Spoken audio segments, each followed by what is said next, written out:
Oh, yeah. things are happening. So. Everything's happening all at once. I've got a listener question. Should we go over a listener question now? I'm going to ask you this, and I think we're gonna answer it over the next little while. So this is from friend of the show Tom, who asks somewhat apocalyptically, "Is the AAA development space collapsing?" Yes. Yeah. Yes, it is. It is imploding. Sure. Yeah. Yeah. Pretty So, sure man, we have got so much news to talk about today. It is a big, and then we'll try and talk about week. some nice stuff after that, maybe. That's horrible stuff. Yeah, that sounds good. All right, I'll do the formalities then. All right.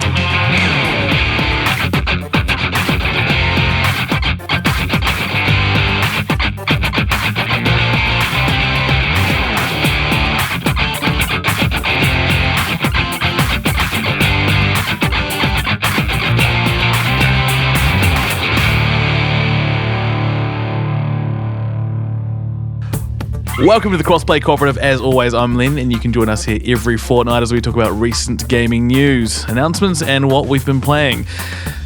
It's been one hell of a week, so strap in. But before all that, I'll introduce the rest of the crew. Nate is not with us this evening. He is with his brother, Gareth, a former guest on the show. It was his birthday on the 29th of June. I went to check. I was like, wait a minute. I'm pretty sure Gareth's birthday has already been. So shout out, Gareth. Happy birthday, mate. Sorry, I missed that. But the other co-host, the man with a penchant for beating me with my own commander decks, it's Dave. Hey. Yeah. So Sony and Microsoft traumatized Nate so badly he couldn't even turn up this week. Yeah. Thanks. Thanks, Sasha Sharma. I understand. Look what you did. Yeah. Look what you did to our boy. Yeah. Yeah, exactly. Oh my goodness. Oh man, we better not delay any further.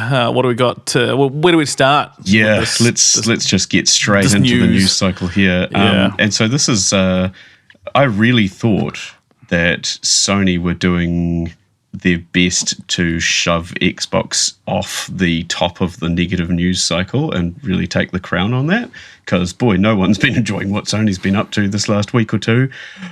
But then somehow Microsoft just comes in with the 3-pointer, just absolutely slam dunks it with a gigantic bloodbath, and good lord.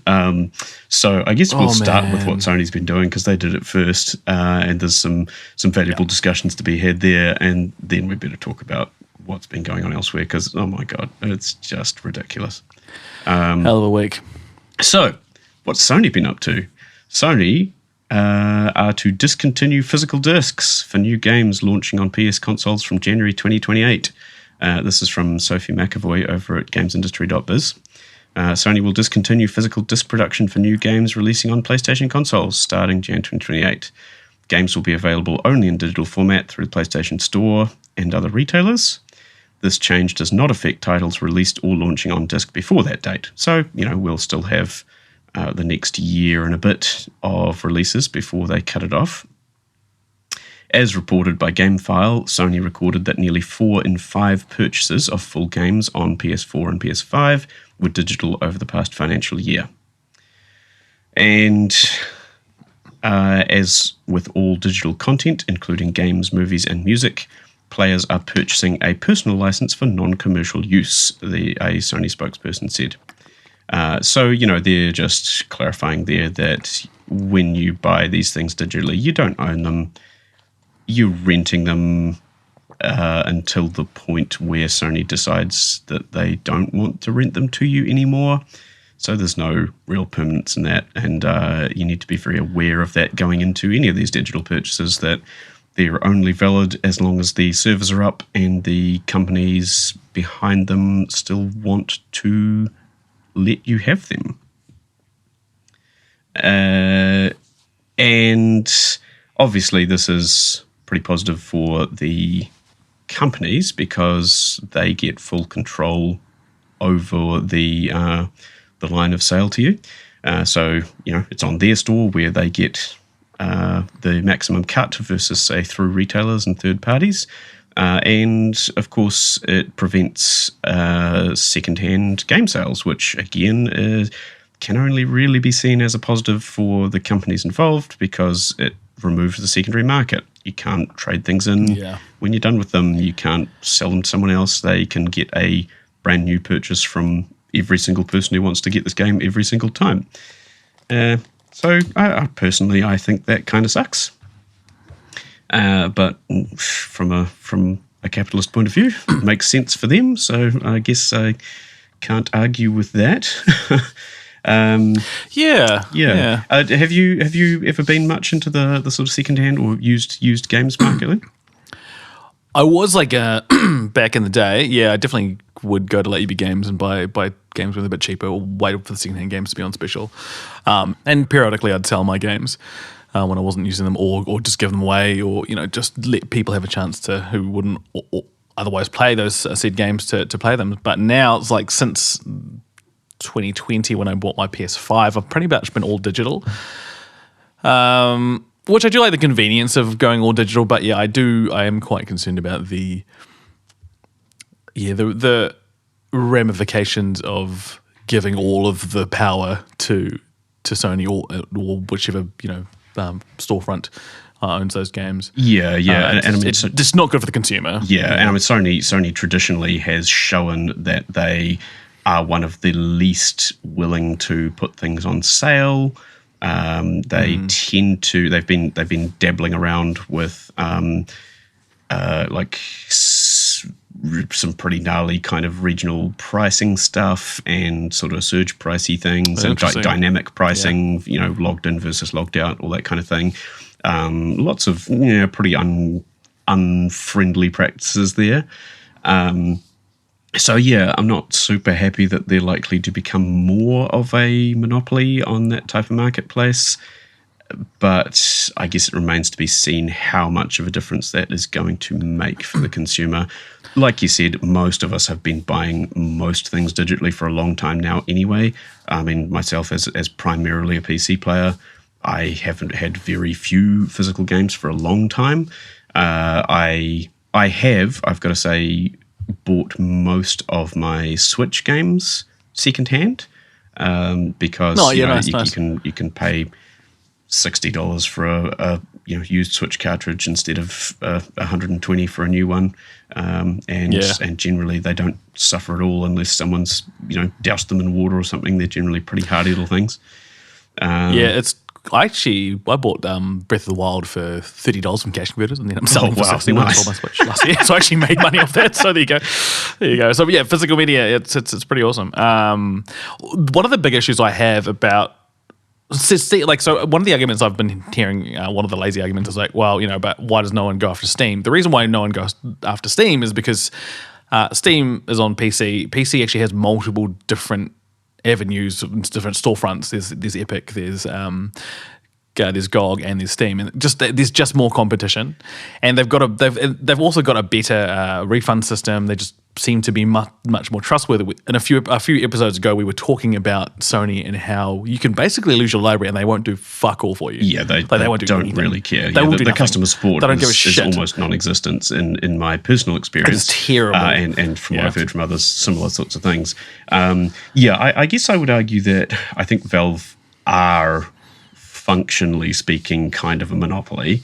But they are, at least at the moment, a much more consumer-friendly monopoly. They are actually renowned for really quite good customer service, really quite consumer-friendly refund policies, and generally taking a much more kind of open-ended approach to a fault sometimes. I mean, that they are just kind of laissez-faire embodied a lot of the time. But again, generally speaking, because they are almost a monopoly, that seems like the best approach. Again, they tend to be pretty hands-off. They tend to allow most things on their platform unless it's something absolutely egregious. They tend to rely on users to weed out negative stuff rather than gatekeeping themselves, which again, not against a storefront being curated, but again, when you are essentially that, that big, it makes sense to maybe leave the doors a bit open. So I'm not against that necessarily. That being said, man, it does fill up with some awful junk sometimes, but some rubbish. But generally, it seems like most of it goes to the top though. Yeah, like, I think its discovery system is really, really good at this point. Yeah, it's great. Yeah, like it's the algorithmic stuff and the curator based stuff is very good in terms of fronting up what you kind of want to see most of the time. Are you missing stuff? Absolutely. Are you missing stuff that you might really, really like? Absolutely. But generally speaking, what it does feed to you tends to be surprisingly on point a lot of the time. And much more so than any of the other comparable storefronts, I would argue. I don't necessarily feel like the PlayStation Store has ever done a great job of surfacing the right stuff to you. The Nintendo Switch online store is atrocious and filled with total spam. Yeah. Which is kind of a surprisingly weird non-Nintendo-y thing to be happening there. Like normally they're so controlling. It's weird that their online store is just so completely out of control. It's pretty trash. Yeah. So basically this is just Sony kind of locking down. And again, like they say, statistically, physical media is a already kind of on death's door, right? Like it's been on the way out for a long time. Yeah, I think so. People aren't buying it. It costs more to make. It's become more and more difficult. You can understand it from a practical perspective. And then, of course, the other argument that comes into this is game preservation. What's your thoughts at the moment in terms of game preservation and the disappearance of physical media? Where do you think this is going to go? What sort of effect do you think it's likely to have? I think that it makes the sort of game preservation movement, like in terms of the legality and those. What's the one that they're trying to do in Europe? The Stop Killing Games movement? Stop Killing Games, yeah, Stop Killing Games movement. It makes it that much more important. And it's not saying that you need to have a functionally as in terms of all the servers and all the sort of usability. It needs to be, you just need to be access to those games. For example, The Crew, if you bought something like The Crew, you want to be able to play that in perpetuity or have some way of doing that even 20 years from now, because each of these games, it's a piece of history, it's a piece of, our hobby that we love, and there's no impetus for the Sonys and the Microsofts of the world to keep that going. And I don't know what that looks like. I don't know how the landscape will look for the collectors and in terms of game preservation later on. Yeah, absolutely. I think where it sort of gets interesting is I feel like there's been this sort of obvious argument of this disappearance of physical media, this last gasp is this huge kind of problem for game preservation. And while that's not entirely wrong, it's also not entirely right, because at this point, physical media hasn't been a reliable way of preserving anything for probably a decade plus at this point. It's been so long since we've had actual full functional games entirely present on a disc.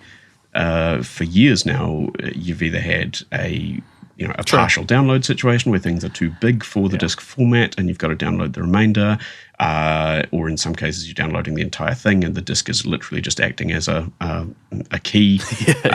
In plenty of other cases, even if the entire thing is on the disc, the game frequently will require a day one patch just to make it sort of fully playable. Or in some cases playable at all. I mean, we have sort of DRM cases where the discs will effectively be useless until a day one patch comes out and unlocks them, basically, just to prevent people getting their hands on stuff early, right? So yeah, that's right. Yeah, I feel like we've been in this zone for a while where physical media is not a reliable way of preserving this stuff.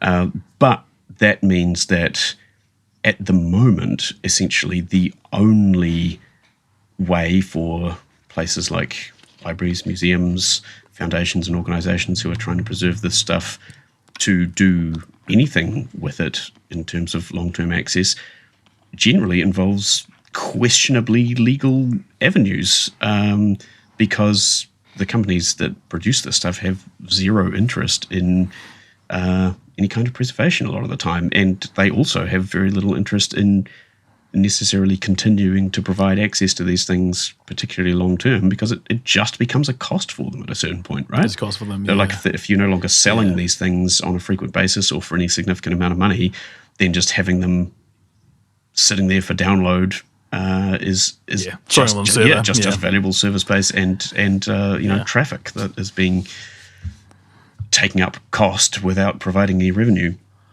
And so the incentive is for them to get rid of them, right? Is to kill these things off after a while.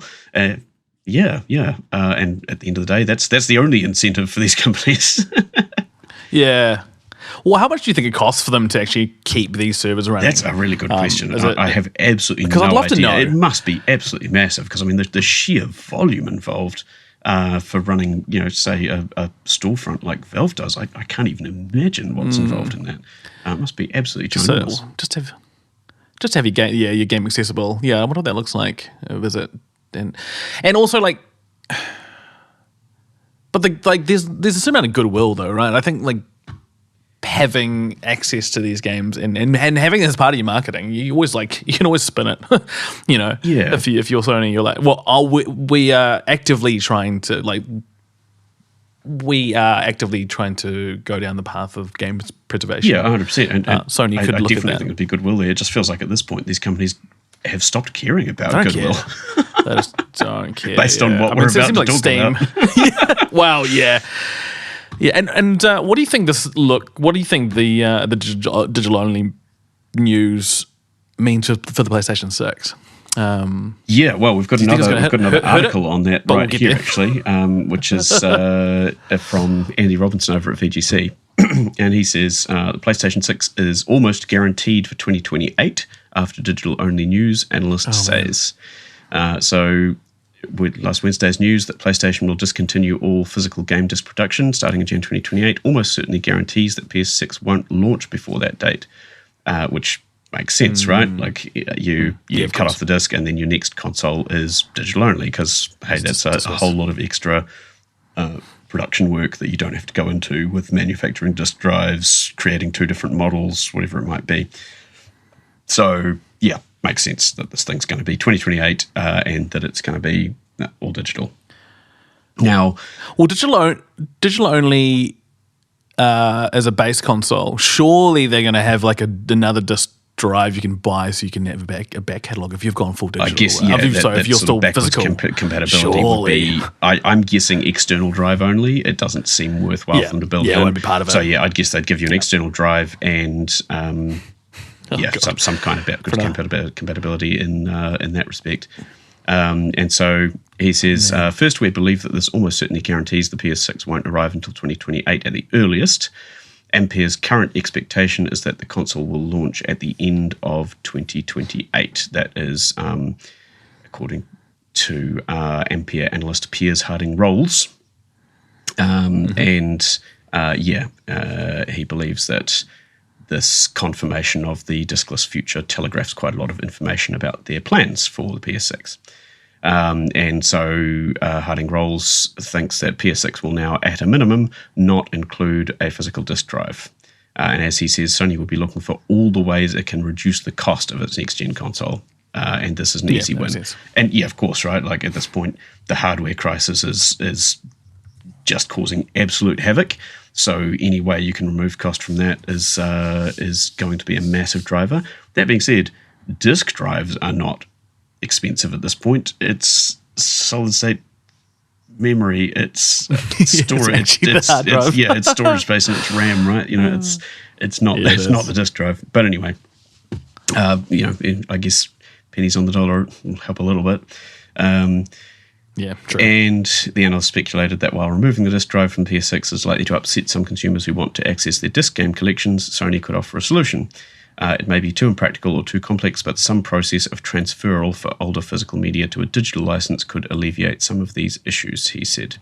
And I have heard rumours of this coming out of Microsoft as well, thinking about their next console. There does seem to be a general rumbling about trying to create some kind of physical to digital licensing system where you're essentially inserting a disc into something and it's transforming it into a digital entitlement for a download, basically, and that then you could take the disc out, store it, whatever, and continue to use that digital license, essentially, with the interesting wrinkle that I heard potentially coming out of the Microsoft rumors being that they were talking about keeping that disc as still potentially a physical key to that license and making the license transferable. So essentially you give your disc to someone else, they put it in, and then the physical license that is somehow associated with that, the digital license that is somehow associated with that physical disc gets transferred to that person's account instead of yours, so it can still get handed around. So very similar to Nintendo's kind of game keycard situation. Yeah. But interestingly, built into discs dating back to, I think the room was like Xbox One. Meaning so that sorry, Karen? Yeah, an identifier. Yeah, so it sort of sounds like there's been some kind of Trojan horse disk identifier system built into these things since the first days of the Xbox One, when they were like, "Hey, we're going to be doing this," and everybody was like, "No." So it sounds like that maybe has just been hanging out in there, ready to go. Roll it out. Which, again, not against that idea. Like, it's better than nothing, and still being able to transfer those discs to other people and sell them on is excellent in my opinion. Hopefully something like that does come into play, and also suggests that if they wanted to, they could make those digital codes transferable, but they don't want to, because why would they want to do that? They don't want a secondary. They don't want to spend any money or encourage the secondary market. Yep. But I'd say the tech is absolutely there. They just really don't want it to happen. Oh, good. Do you want to lead us to this next one about Sony and the PS6? Yeah. So speaking of Sony. And this is an article from John Walker at Kotaku. Sony signals it's not prepared to sell PlayStation 6 at significant losses. It's been suspected that Sony and Microsoft have sold their consoles at a loss for multiple generations, with the profits made from the enormous 30% cut they take of all game sales, and of course through subscriptions. In 2021, during the Epic versus Apple trial, Microsoft confirmed that it had never made a penny from console sales. And in 2022, we learned the company was losing $200 per Xbox. And this is before the current memory and storage crisis, obviously, that's seen all consoles become dramatically more expensive. During recent shareholder questions about the pricing strategy around PlayStation 6, Sony said, as a principle, we do not intend to sell hardware at significant losses. So it's going to be expensive. So 2028, end of 2028, start saving now. Yeah, hold on to your wallets. Because we're looking at potentially, so some of the industry analysts estimate that the PS6's bill of materials has climbed to around $900 to $960 US dollars. Oh, that's rough. US dollars. So in New Zealand, which most of our listeners are from New Zealand, we're looking at the cost of materials to make it is close to $2,000. Oh yeah, and that's just the bits. That's not the shipping. Yeah, that's just not the margins. bits. That's not the. Oh my god. So we're looking at a PC. Yeah. I did hear somewhere that they do buy, when they do make a console, they do buy a lot of their parts early. So I don't know where they got in before the crunch. Probably not, because this would have been happening only a few years ago. When did the crisis sort of begin? It's been happening for a couple of years now, right? Yeah, it's probably been really building for the last year or so, I suppose. But yeah. So they may have got all those parts early. They buy in bulk and sort of allocate. Yeah. But so saying the cost of materials, it's like they may not have paid that for I'm not sure what the timelines I'm not sure. are on some of that stuff. I mean, I suspect for components like that, no, they might not necessarily have those. The architecture tends to get locked in really early and things start to get produced, and like that's why they're not really going to be able to delay past, say 2028 probably at the latest, because that train, that train's already left the station. The production's probably kind of fairly locked in at this stage in terms of determining what kind of hardware they're using, what the thing's gonna games being made on these. Yeah, games are well into development for these consoles. Yes. Like they some of them will probably be ready for next year, I would imagine. Yeah. But they're going to kick it out, I assume. In terms of RAM purchasing and things like that, I'm not sure. I mean, I remember there was some news a little while back with Sony saying that they had stocks to last them for about 6 months, I think they said, and that was quite some time ago. So, and that was sounding like to deal with their existing stuff. So I'm not sure if they would have a whole lot of future stockpiling going on. Nobody's got a lot of future stockpiling at the moment, by the sounds of it. yeah, that's unfortunate. Yeah, so I don't know what that means for the PS6. Like, it would have to be an amazing piece of kit for me. I mean, I just bought the PS5 Pro, wonderful machine. I've just really been enjoying it for the last few months. I have no desire to upgrade it. And how much better is a PS6 going to be, right? Like, how much better can it possibly be? Maybe it'll better run GTA better, but GTA 6 probably better. We'll get to that. But it's gonna be a tough sell for Sony. And Xbox and anyone and just next generation gaming in general, because I think a lot of people are going to go, you know what, I'm good here. Is a next Xbox at this point, because good lord, we're going to have to jump in to talk about them next, man. Okay, shall we do that now? Shall we? Are we ready? I'm not ready. I'm not ready. Let's just start with the big core news here, and then we'll go into some of the specifics. This is from Wesley and Paul over at IGN, although there are a million articles about this flying around the internet at the moment. Xbox boss Asher Sharma announces 3,200 layoffs, including 1,600 today, with 4 studios leaving for new management. Microsoft has announced 3,200 staff are set to lose their jobs at Xbox across the current financial year, with 1,600 of those happening today, July 6th. As part of the restructure, 4 studios are leaving Xbox to new management, and 1 is now in consultation over its future. In an email sent to staff and reviewed by IGN, Xbox boss Asher Sharma called it the most significant restructure in Xbox history, insisting Microsoft's gaming business is not healthy. Overall, Microsoft's gaming business is losing about 1/5 of its staff, 20%. Wow. That's crazy. That is so many people. That's huge, man. Wow. South of Midnight developer Compulsion Games and Psychonauts developer Double Fine Productions will return to management and transition to independent studios with their IP catalogue and with runway for their next games, Sharma said. These games are so far unannounced. In Double Fine's case, the studio retains the Psychonauts IP, among others. So, at least on this front, you have to give a little bit of credit. They've let these studios go. Instead of closing them down or letting everybody go or selling them off, they have gone, okay, you guys can go independent. You can keep critically keep your IP, because we've seen studios killed by that before, where they're let go, but just left without their their core properties. And so I mean, in terms of, I suppose the least atrocious way to make a really crappy move, that's like I said, some credit where credit's due. I suppose that they're letting these guys go to hopefully be able to continue under their own power. And in Double Fine's case, as they themselves have said in the past, Microsoft have essentially given them kind of a stay of execution. They were running pretty short of resources, and they've been given a couple of years to to continue doing the cool stuff that they do with some decent funding. So So back to the article. Meanwhile, Hellblade developer Ninja Theory and State of Decay developer Undead Labs have entered terms to join new ownership, with funding to complete and grow Senua and State of Decay 3.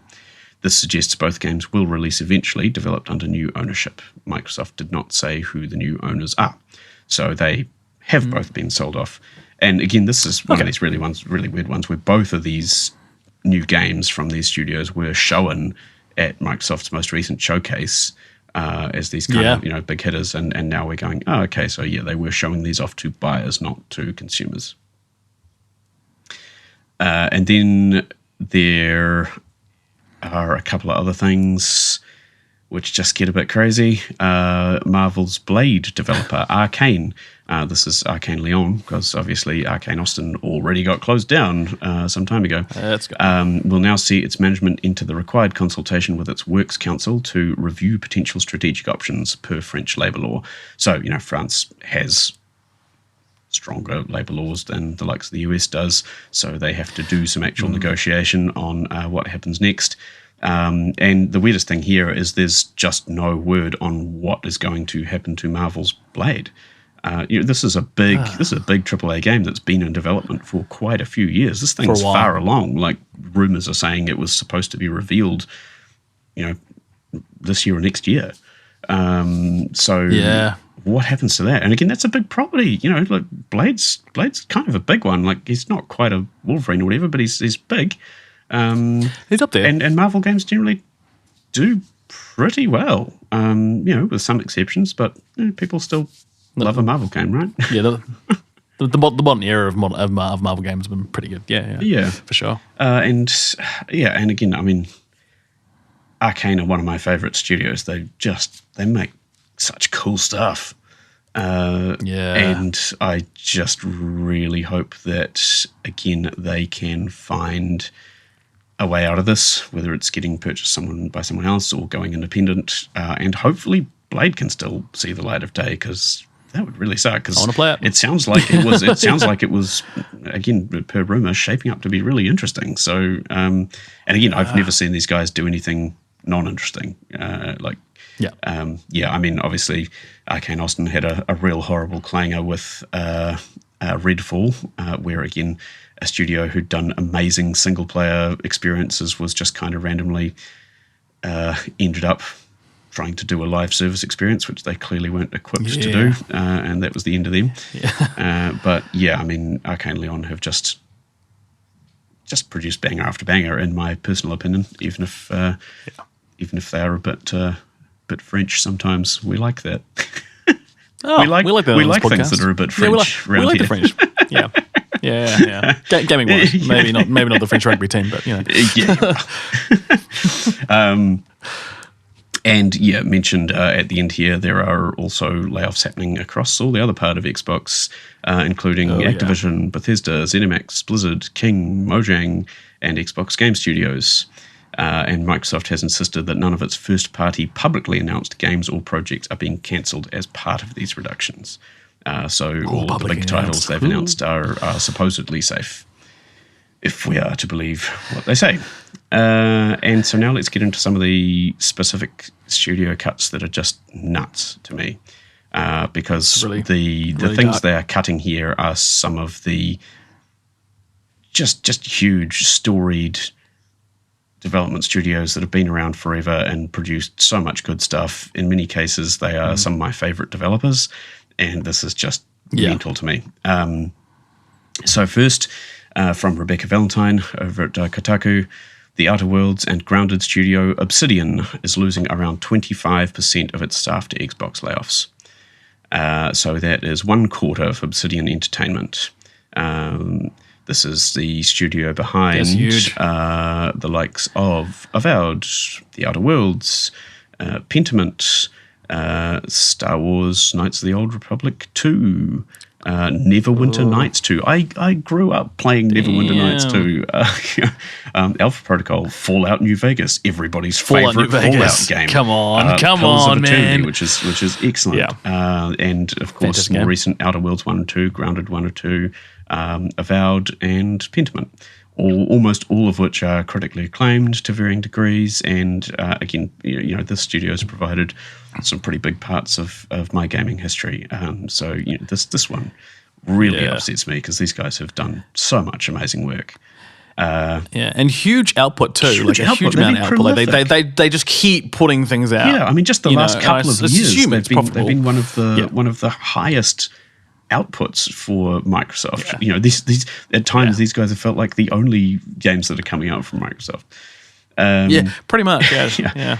And so speaking to sources with knowledge of the matter, Kotaku understands that somewhere around 60 to 70 people were cut. The layoffs included producers, artists, designers, programmers, QA testers, writers, and others who have worked across Obsidian's prodigious slate of recent releases. Looking through LinkedIn posts from impacted employees, it's apparent that many of those impacted were senior talent, including some with over a decade of experience at the studio. The art director on The Outer Worlds and the studio's only recruiter were among those laid off. So again, nuts. You're losing so much institutional knowledge. Why? I mean, again, things like The Outer Worlds has apparently not performed as well as they'd hoped, but then that's interspersed with things that seem to have done perfectly well, and even the ones that didn't necessarily perform as well as they'd hoped still seem to be doing all right. It didn't seem like they were a liability as such. Just can't make sense of some of this. And then it gets even weirder with this next article from Eddie Makic at GameSpot. And the headline here is, some of the most impressive gaming tech ever wasn't enough to save devs from Xbox cuts. This week, id Software and Microsoft are launching Doom: The Dark Ages Revelations, an expansion to the latest critically acclaimed entry in the enduring first-person shooter franchise. It's just the second game to make use of id Tech 8, the latest iteration of the engine with its own storied history and influence on the games industry. It could potentially also be one of the last in the wake of Microsoft's brutal gutting of id Software as part of its thousands of announced layoffs. Game Developer has reported that around 50% of the studio's workforce was let go during the layoffs, and perhaps more alarmingly is who exactly was let go. 3D Realms founder Scott Miller has shared that, according to information he's received from those familiar with the situation, most, if not all, of id Software's coders have been made redundant. Additionally, Jeff Gardner, a former project lead at Bethesda Game Studios, has claimed that 85 developers have lost their jobs at id, based on what he's heard independently. So this is the team who's produced one of the industry's foremost engines. I mean, up until consistently, the engine was made proprietary under ZeniMax, it was licensed out a lot. You know, it was essentially an Unreal competitor, and it produced some really visually impressive games. And ones that performed really well. This engine has traditionally produced much better performing games than Unreal has, for example. So, you've got some massive tech talent, in addition to people who are just producing damn good games. I mean, going way back, like Doom 2016 is probably my favorite shooter of all time. It's incredible. It's a real masterpiece. And of course, in terms of storied histories, this is literally the company who made OG Doom. They've built the first person shooter as a component of the industry, essentially. Doom wasn't the first person shooter, but it was the first person shooter. It was. To essentially get rid of the entirety of the coding capability in that studio just seems so bass backwards. I cannot understand what they're thinking there. And again, these guys have also assisted on numerous other games. According to rumors, this is the team that made Starfield's gunplay not completely suck, right? We actually talked about that quite recently. We talked about that a couple of episodes ago, and I actually do rate it. What is it now, though? What is it then? It's a husk at this point, right? If the developers are gone, there's no one left able to work on that engine. There's no one left to make any more games. So make a game? It exists in name only at this point, right? Basically, dude, that's crazy. I don't know. Yeah. I can't understand the logic here. I mean, overall, yep, sure, they've clearly massively overinvested, and they need to change something. But it just feels like they're cutting their own arms off to make themselves lighter. So what are you doing? Yeah. And I'll just read this tweet from John Romero. Actually, John Romero, obviously one of the original co-founders, John Carmack. And he's tweeted about the layoffs, and he just says, "I'm so sorry for everyone at id Software affected by these layoffs.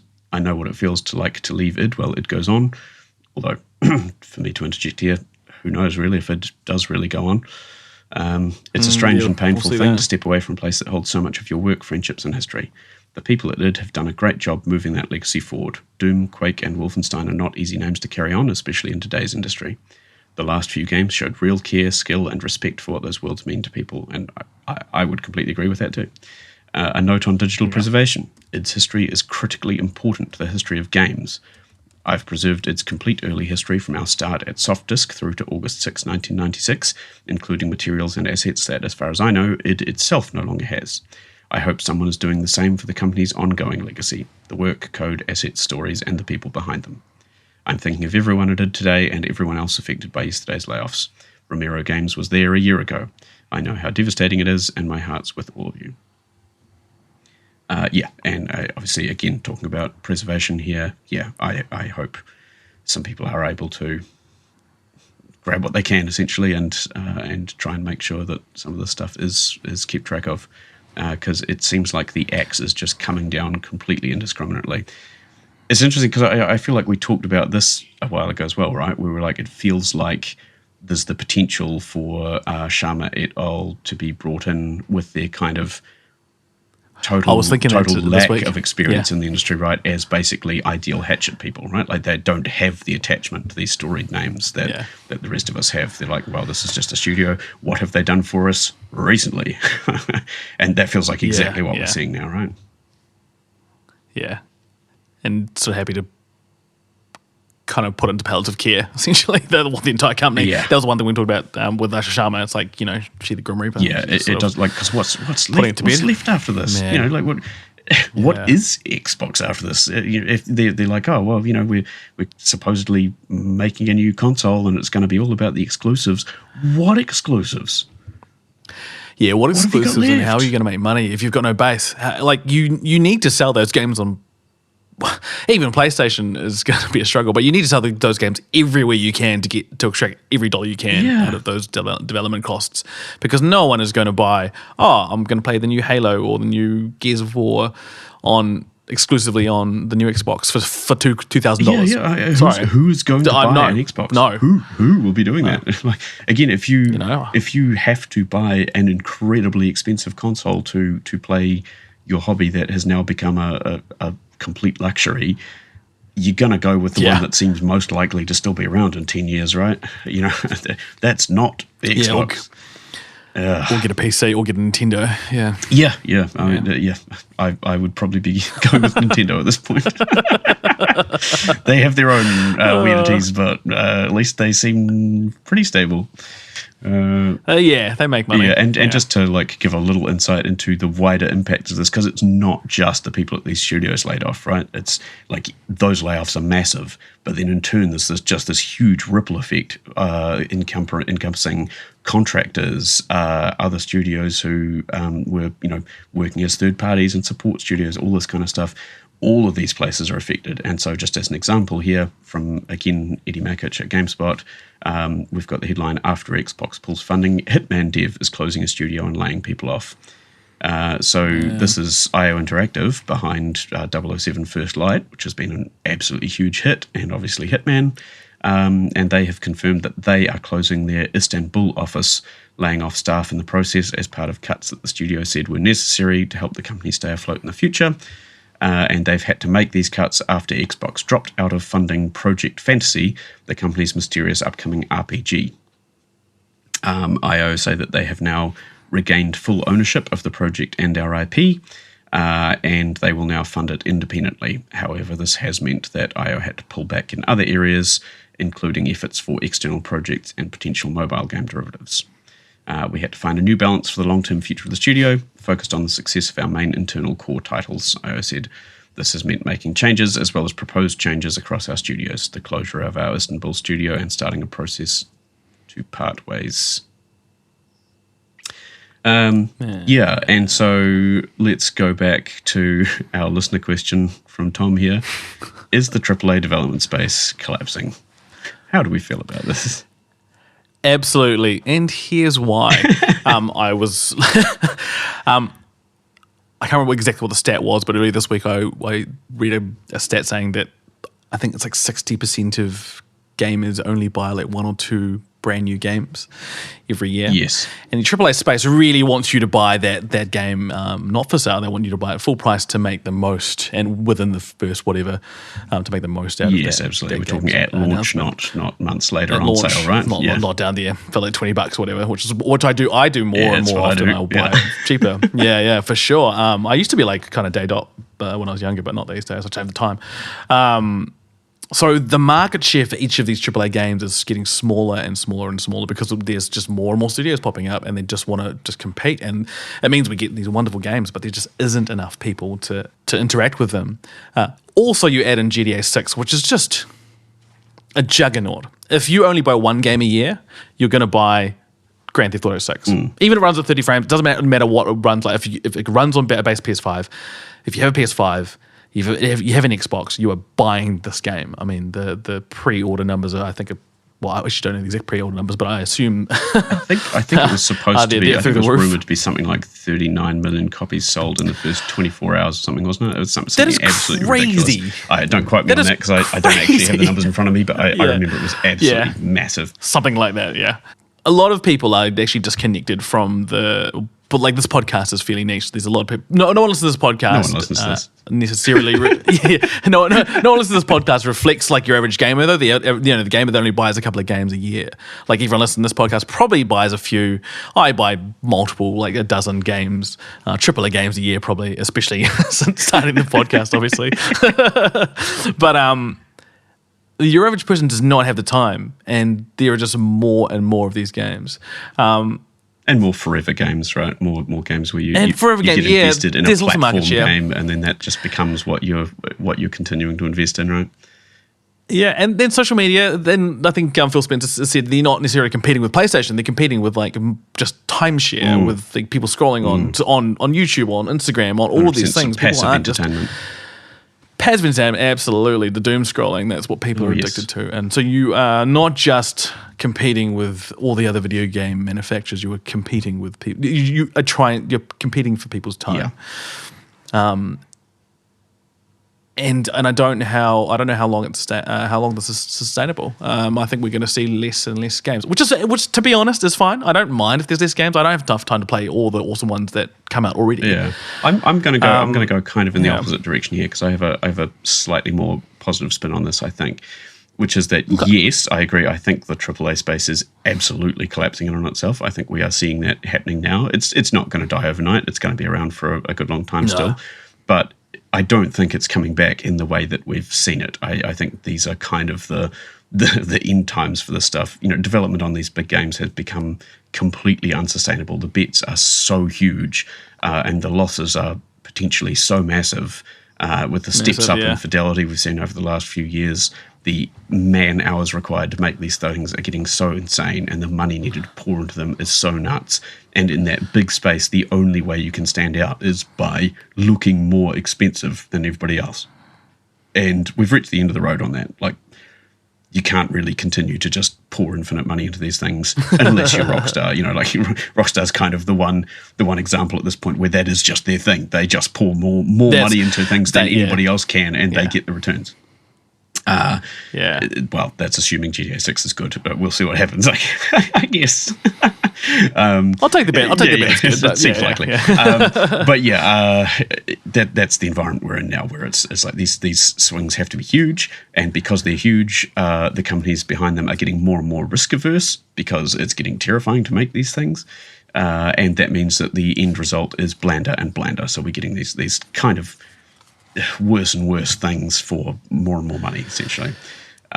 However, what I do see happening is like the games industry as a whole on a smaller scale feels kind of better than it's ever been. I think we're getting some really amazing development happening on the indie level, and even kind of at the AA sort of level now. AA, where you're getting small to medium companies able to produce absolutely astonishing things, with the tools they now have available to them, and just the ways people are now able to kind of think about and approach game design and mechanics and build upon history and what's come before, and add their own interesting twists and new things to that. We're seeing so much good stuff now, and so I guess I'm hopeful in that respect. I do think we are seeing the last gasps of the kind of traditional big, particularly single-player experiences. I mean, to a certain extent, the same for big multiplayer experiences as well. I think we are seeing that consolidate down to, again, just a few of these mega platforms where people are massively invested and they just kind of end up locked in, and that's your Robloxes and your Fortnites. I mean, Fortnite less so than it once was, even at this point. We know Epic's. We know even Epic is struggling a bit at this point. And so, if even those juggernauts are kind of starting to struggle a bit, I don't know how healthy the big multiplayer forever game market is looking either, because what everyone aspires to be is a Fortnite, and even Fortnite isn't doing that great. To me, that big space is losing a lot of traction. And with hardware getting harder and harder to get, that's only going to become more of a problem.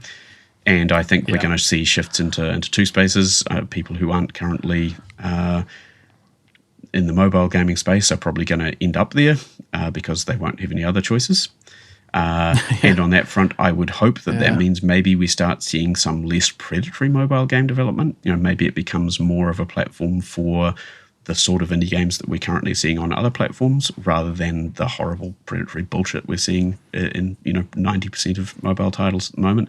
And again, I mean, the mobile space is weird and static too, right? Like a lot of that is just a couple of the same bloomin' titles that have been exploiting their audiences for the last decade plus as well. It all comes down to just a few players. Yeah, it's a lot of churn for that. I guess like one way to looking at if we want to look at it as we kind of look at it from the developers or the publishers' point of view. For them, it sucks. For us as gamers, fine.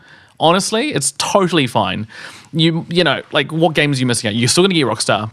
You're still probably going to get, if you're playing FIFA or Madden, you're still going to get your annual games. You're still going to get a Call of Duty. You're still going to get like your big Fallouts. You're still going to get eventually one day. You're going to get these big games. What are you really missing out on? You're probably missing out on some of on Ubisoft games, and I don't. Yeah. It sucks that the casualties have been some of the not super high profile AAA games like Avowed and those, like Obsidian's a great example of that. Their games. I assume you have like kind of budget of some of the AAA games, but are probably smaller in scope. I mean, again, like those. Actually, they're kind of more. The games in that space have been some of my favorites of all time. It's like so that is a massive loss, I think. But that sucks. But then on the other side of things, again, I think we're seeing so much kind of burgeoning talent in smaller spaces that I don't think we are going to have a shortage of really interesting stuff. To play going forward. I think where we will have problems is what we're going to be able to access those on, because that looks like it will be what are you playing them on? Will be a problem going into the future. That's the issue. And the big super impressive high budget stuff, I think we're just going to see the end of most of that. I think we'll continue to see, again, your Halos and your Fallouts and your God of Wars and things continuing on for a good few years yet.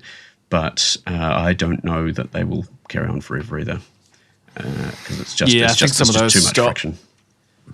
The margins are just getting smaller and smaller. Those games are phenomenal. Every single one of those big Sony production third-person action adventure games are they're amazing. Every single one is fantastic. Spider-Man, God of War, Ghost of Tsushima.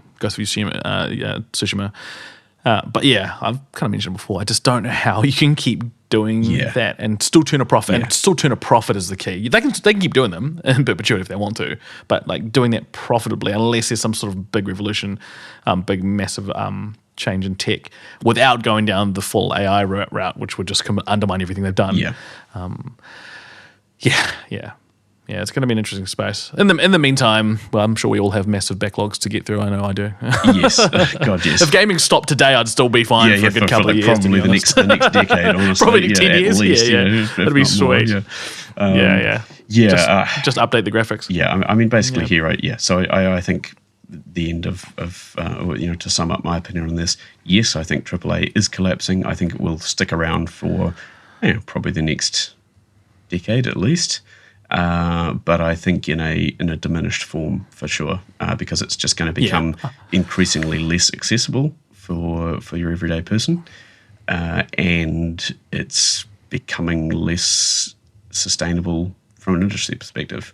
And so I think we are just going to continue to see the rise of interesting, imaginative indie stuff on the plus side. That's my hopeful viewpoint. Yeah, I think that's the most likely scenario. The big one that's really changed over the last year is the access to hardware. That'll be the thing that sort of really limits those AAA. And I think honestly that includes like your God of Wars. I think that I don't know if they can keep doing it. If your PlayStation 6 costs $2,000, your player base is going to be significantly diminished. We're talking about triple. If it's twice the price, you've probably got half the audience. Yeah. Right? Yeah. It's like triple the price. I mean, in New Zealand, the PlayStation 5 was 600, or the digital PlayStation 5, which I bought, was 620. So you're talking like maybe almost triple in some cases. Yeah. So and I mean that's with more increases to come too, by the sounds of it. Exactly. Well, cheers for the question, Tom. Yeah, that's a goodie. Well, I mean, thanks. We hate it. Yeah, we hate thinking about it, but as gamers, I think we'll have options, obviously. Yep, I don't think it's going anywhere as a whole, but it's going to be changing. That's for sure. And speaking of the RAM crisis, I've just got a funny little headline here that I felt the need to include, just because of everything that's going on with RAM. This is from Chris Scullion over at VGC. And the headline here is MMO shooter Cinder City may be the first PC game to recommend 64 gigabytes of RAM. Oh, pardon?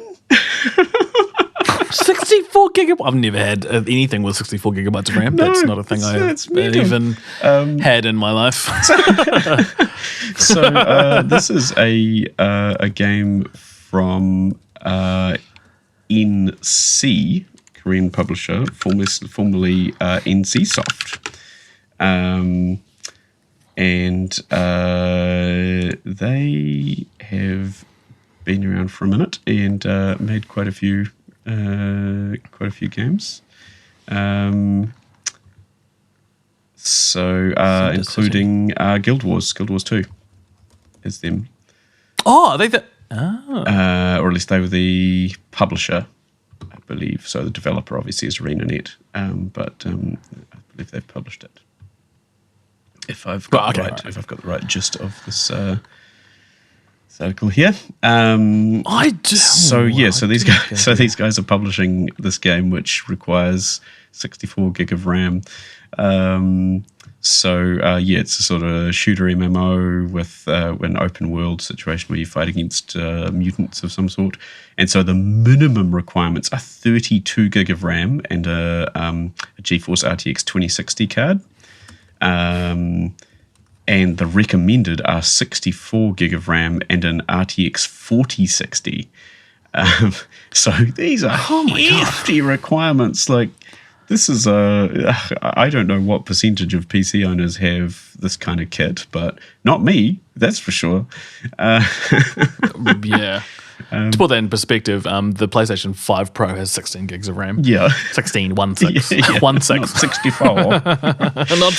Wow. Yeah, and so, again, for a little bit of contrast here, Forza Horizon 6, 007 First Light, Death Stranding 2, Resident Evil Requiem, and even Crimson Desert all recommend just 16 gig of RAM. And only the most graphically intensive games using GPU and CPU heavily recommend 32 gig of RAM, such as Microsoft Flight Simulator. So, again, Microsoft Flight Sim it's a massive simulator. It's designed to suck massive resources. It's for enthusiasts. It's not a game for a mass audience. It's for people who have like a whole flight stick set up in their basement, and pedals and stuff. For big old nerds. Wow. This thing having a 64 gigabyte RAM requirement just seems nuts to me. And again, for perspective here, according to PC Part Picker, the cost of 64 gig of RAM currently ranges from $500 US upwards of $1,000 US. So Just RAM. You need to potentially spend $500 to $1,000 US just to play this game. So Jesus, hopefully it's good, I guess. Buy an Xbox or PlayStation just to buy your RAM. That's crazy. That's crazy. Wow. Shall we go on to more crazy stuff about RAM? Do you want to go over this one? All right. Yeah. Speaking of RAM and the RAM crisis, Ramageddon. Yeah, for sure. Last week there was a bombshell announcement, and this comes from an article from Polygon by Elijah Gonzalez. Bombshell lawsuit alleges that RAM manufacturers are colluding to drive up prices. Oh, weird. Who could have seen this here we coming? go. Yeah, I know. Yeah, this has never happened before. The big story in computing these days is how an ongoing shortage of RAM, dubbed the Ramageddon or Rampocalypse, has led to massive increases in hardware costs. The convention explanation of the situation has been that shortages have been driven by widespread construction of AI data centers, which is what I thought. However, a new lawsuit filed against RAM manufacturers Samsung, SK Hynix, and Micron alleges that these companies are exploiting market conditions to artificially inflate prices. The class action lawsuit filed by 14 individuals and 3 businesses accuses those companies of conspiring to fix prices and the supply of DDR and DDR4, or DDR3 and DDR4 RAM, resulting in higher costs. This lawsuit seeks to recover for and stop concerted anti-competitive behavior by the 3 oligopolists. No, say that 3 times fast. Oligopolists. No, it's oligopolists. Yeah, you did it, everybody. You did it. In the market for for dynamic random access memory, and more commonly called DRAM. The opening line of the suit reads: So, 3 big RAM manufacturers are being sued. And the price of RAM has gone up by 700%. The crazy thing is, apparently it's happened before. This is not the first time. They were actually involved in a price fixing scandal in the early 2000s, resulting in hundreds of millions of dollars of fines. And I believe that some of the Samsung executives were actually sent to jail. So it's not the first time they've done this. It's not the first time. Yeah. What happens if they get done? They get fined. Yeah, okay, whatever. They get fined. They get sent to jail. The price doesn't go down. Yeah. It doesn't help us at all. Like, it doesn't help anyone. It's just like if presumably if they get sanctioned hard enough, they might be forced to bring down the prices. But who knows how that gets handled? But yeah, it certainly looks like they're probably doing some price fixing, doesn't it? It sure is coincidental that they're all offering basically the same prices on the same stuff with very little friction or competition. I mean, I don't know what the I don't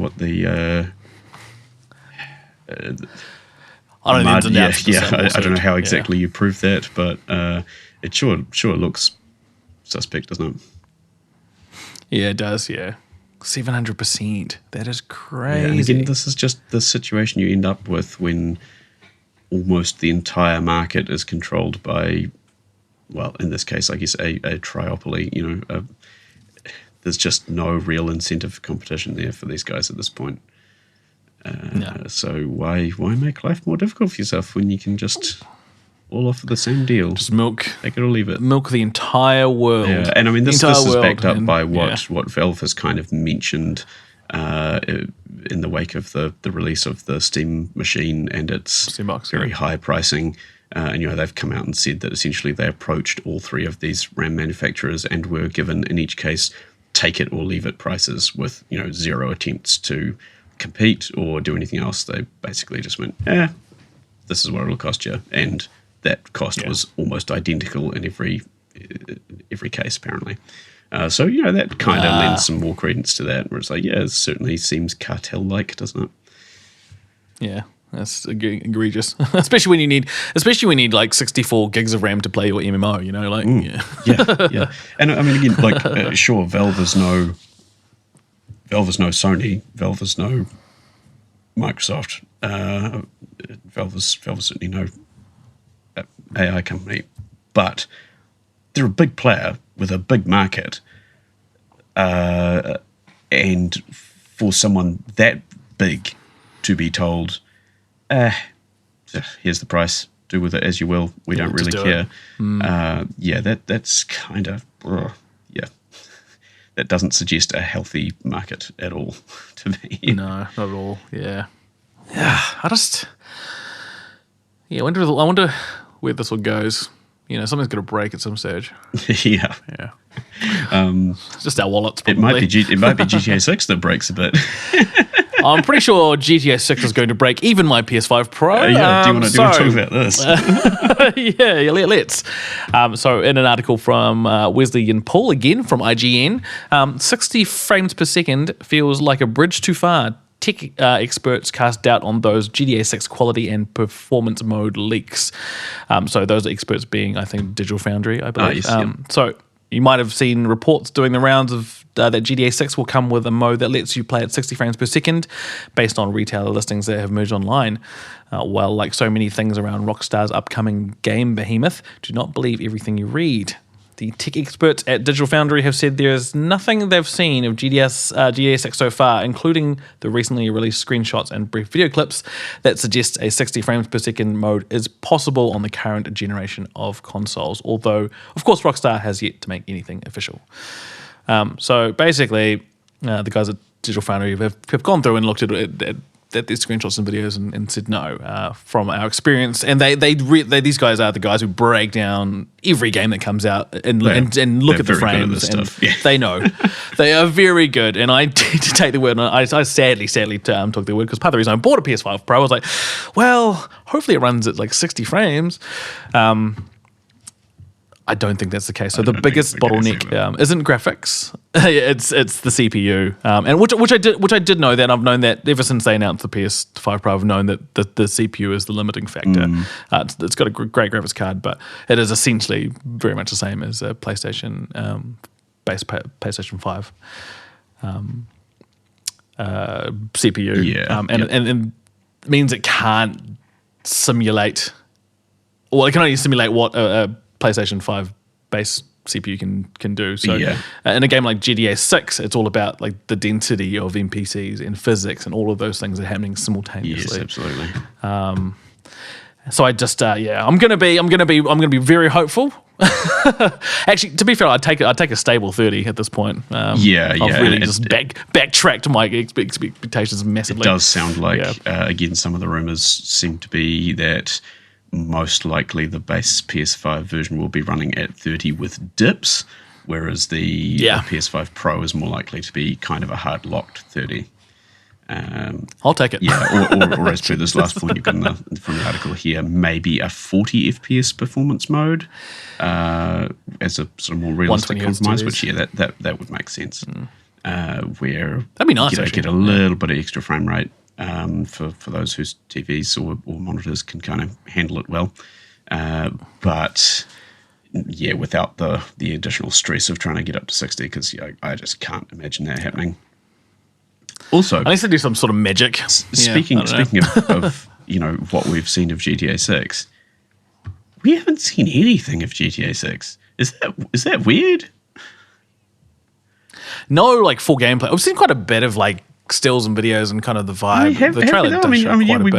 We've seen just the videos and we've seen screenshots. Like we haven't seen screenshots of any gameplay or there's nothing with any UI elements. There's nothing with any kind of gameplay that seems to be controlled. It's just cinematics, basically. Like, isn't it? I think that's why, kind though. of weird that pre-orders are open and they've sold 39 million maybe of this thing with no gameplay shown. That seems crazy to me. That's GTA 6 hype, baby. That's how we do machine, it. Right? Yeah. There's absolutely the hype machine. Pre-ordering is crazy. Don't pre-order things, guys. I mean, again, we don't have physical distribution anymore. These things aren't going out of stock. It's a digital code. Why are you pre-ordering it? What are you doing? You can't. Don't do you that. Can't miss out. I guess I understand if you're like, hey, I've got my $200 just sitting here, and I'm going to spend it now. If you're like, okay, I'm going to lock this in now while I have it. Allocate it. But I don't know, man. Like, yeah, I'm doing it the week of. I'm doing it. Yeah, I'm doing it the week of, or maybe the. Again, you can understand people preloading in the week before or whatever. If they're like, once they're like, okay, this thing's coming out next week, I want to be able to play it on day dot because I'm so excited about it. I'm going to buy it now and preload it. Yeah, okay, I can understand that, but it's July. It doesn't come out till November. It's the start of July. We haven't even seen gameplay. Don't pre-order it. Just spend, honestly, listeners, if you're thinking about pre-ordering, play another game. Just play it if you can afford to do both. Great. Just mate bait for a play while. Another game. Play Control Resonance. Play something else that's coming out before. Honestly, support some of these other, because GTA does not need your money. No, they don't but some of these other devs that are smaller devs, some of the other smaller devs would appreciate you buying their games. Yeah, and in fact, we will tell you about some games that might deserve your money soon because we've been playing a bunch of stuff and some of them are really good. Yeah. Yeah, and they're not expensive. Some of them are not expensive, or they might be older games. So yeah, think about that. Think about what you've done. Yeah. Just think about your actions, team. Did we talk about this is on the doc, but did we talk about the different SKUs for Grand Theft Auto 6? I think we might have touched on it last time, right? Did last week? The base edition and then the sort of collector's edition having gameplay elements locked behind, shops that you can't access unless you've bought the. Basically what they've done is just kind of weaponized in-game FOMO, right? Like it's instead of the usual approach of hey, if you get the Ultimate Edition, you'll get all this stuff chucked into your inventory at the start of the game or whatever. No, it's it's gonna rub it in your face that hey, you can't go into this shop because you didn't spend the extra $20, you cheap bastard. So what because they'd have metrics for this shit, right? They'd have all their demographics or their marketing research about how much the sort of price point what people are going to spend on the game versus and how much they'd need to get from the other people who are just going to buy whatever it is. Yeah, and I mean let's be honest, this is a $100 game with a shitty $80 FOMO version, right? Most people who are, say, pre-ordering this specifically are going to be jumping on that $100 version because they don't want to miss out on the 5 shops where they can buy all the sick cars and stuff. Come on. I'm one of those people, 100%. 70%. They've done polls all over the internet, and it's around between 60 and 70% of people who've answered the poll. No, I'm buying the Ultimate Edition. I mean, 70%. I would too, honestly, because again, that would make me feel bad. I'd be like, I don't have any of the cool cars and stuff. Oh. Yeah, can't get a cool hat for my girl. Yeah. What are we doing? The industry. It's a time. All right then. On a more positive note, yes. From Zach Sveisen over at Kotaku, the Subnautica 2 legal drama has finally been settled, and the CEO, who was originally fired, is now leaving voluntarily. So, bittersweet ending there, I guess. Good. So the long, messy legal battle over Subnautica 2 between the game's developer Unknown Worlds and its publisher Krafton has seemingly come to an end. Krafton will pay all previously promised bonuses to employees, yay, as part of a settlement with Unknown World's CEO and co-founders, and the studio's CEO, Ted Gill, who was fired last year by Krafton and then reinstated via a court order, is stepping down. Which, to be fair, is probably just kind of what you got to do at that point, right? You're going, okay, this is not a useful spot for me to be anymore at this point. But you can come back and get stuff kind of on the right track and then be like, okay, guys, I'm peacing out. See ya. I've done what I need to do. Things are sorted and I'm going to go somewhere I'm more appreciated. Yeah. And so, his comment was, new leadership is the best way for the studio to move forward, Gill told Bloomberg. He also said that he mutually agreed to part ways with the studio. The new legal settlement means that all current employees of Unknown Worlds will receive a large bonus due to Subnautica 2's massive success. The bonuses will be paid in 3 annual installments. Previously, only employees who were around when Crafton purchased the studio in 2021 were going to get the bonuses. But my understanding now is that they will all get them.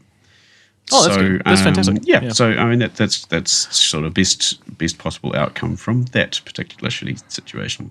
And sounds like Gil has, feels happy that he's sorted things out for his employees and is now going to find something else to do. Do something else better. Very good to hear that all the people who did so much hard work on that game are getting what they were promised. And nice. CEOs, stop asking AI for legal advice, you nincompoops. Let this be some kind of lesson. Stop it. Stop and then we've just that. got a weird little bit of game news here, just on a completely different note. We're just going to finish off with a couple of random things here that I found in my trawling around. From Chris Scullion at VGC, we've got news that our rating for Metroid Ravenous has reportedly been spotted before quickly being removed. Yeah. So as reported by Universo Nintendo, the Brazilian Ministry of Justice and Public Security briefly listed a new game called Metroid Ravenous, which that sure sounds like a Metroid-ass title. I'd believe that. The listing was quickly removed from the site, but not before the site's editor captured a screenshot of the listing. The short listing doesn't give much information on the game other than a 2026 production year. Given the length of time it took to develop Metroid Prime 4, if Metroid Ravenous is a new game, it's highly unlikely to be another first-person adventure. It's far more likely to be another 2.5D side-scrolling Metroid game, given that Metroid Dread was released 5 years ago and was a critical success for Nintendo. It was announced back in 2023 that Mercury's team, the developers of Metroid Dread, was working on 2 large undisclosed titles, one of which was a fantasy title. This turned out to be Blades of Fire, which was released last year, but the other title has still yet to be revealed. So this sounds extremely likely that, where there's smoke, there's fire, and there is almost certainly a new 2D Metroid in development. And I know a lot of people really loved Metroid Dread. That's actually one that I would like to get my hands on at some point and play through. Cool. Because it sounds like it was just a dang good one of those. So hopefully this might be another dang good one of those, and who knows, maybe not that far off if it's starting to accidentally randomly appear on sites like the Ministry of Justice and Public Security. Because generally, if it's getting to that point of kind of being rated and things like that, it could be happening. It's usually pretty close. 5 years ago is long enough for this to be pretty much ready to happen. So it does seem highly probable to me. Have you ever played any of the Metroid games?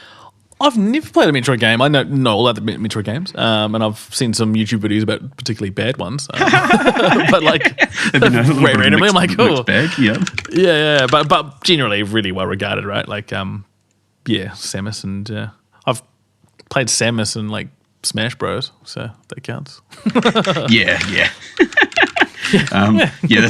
That's almost the majority of my experience with both Samus and Star Fox, among others, is pretty much Smash Brothers related. Smash Bros, yeah. So what did I played one of the Metroids on Wii, funnily enough, one of the Primes. Right. I can't was that one of the bad ones? Remember what it was that I played now, because I think I might have hired it or borrowed it. I don't think I owned it. Oh, sweet, sick. Yeah, back in those days when you could do that. Yeah. Back in the days of physical media. Damn. But yeah, so obviously with the Wii's kind of point and shoot controls, which were a bit of a mixed bag, but I do remember that one feeling pretty good, relatively speaking. But other than that, I've never played a lot of Metroids. I have played a few Metroidvanias. Obviously, I've spent a lot of time in Silksong and a few others of that ilk. never really touched either of the bigger regionals, the Metroid games or the Castlevania games. The two namesakes of that entire genre. Flip it some Castlevania. I would quite like to check out the new Castlevania when that comes out. It's later this year, right? I believe so. So that should definitely keep an eye on that. And likewise, if there's a new 2D Metroid, I think that's very interesting too. Yeah.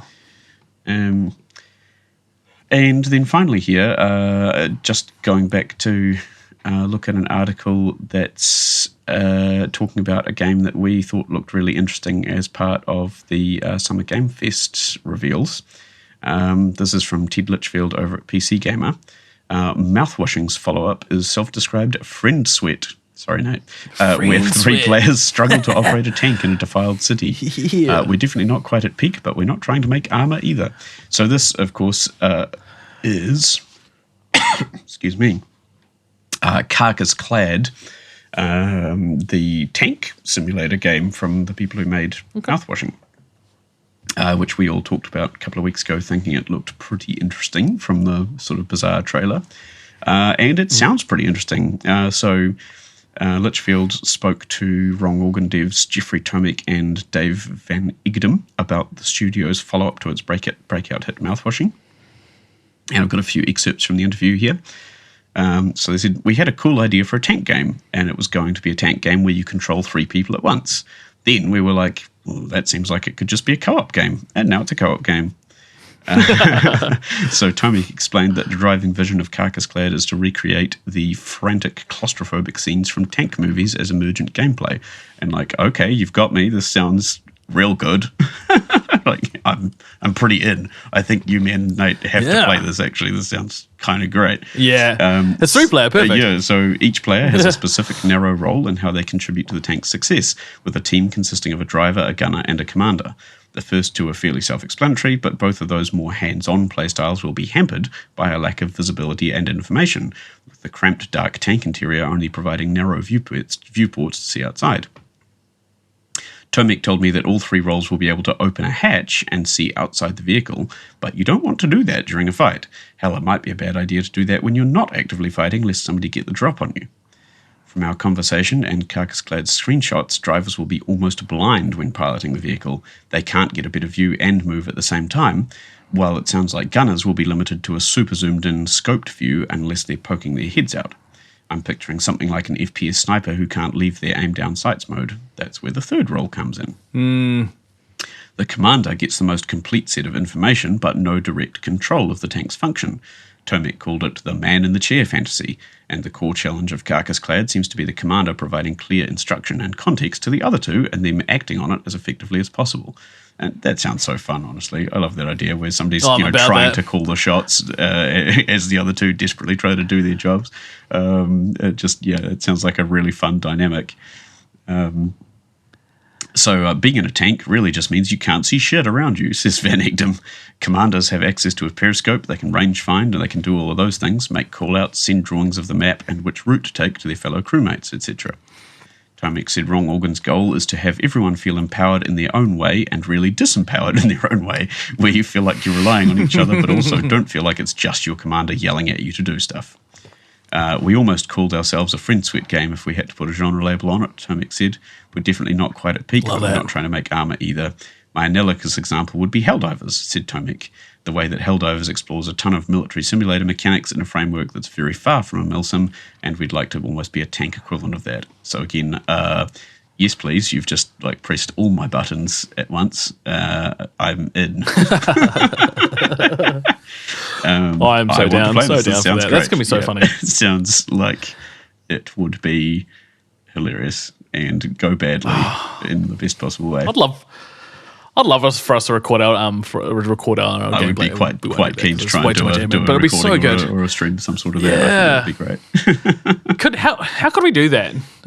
Could we do We'll get back to you on that, listeners. But I think we should try. Yeah.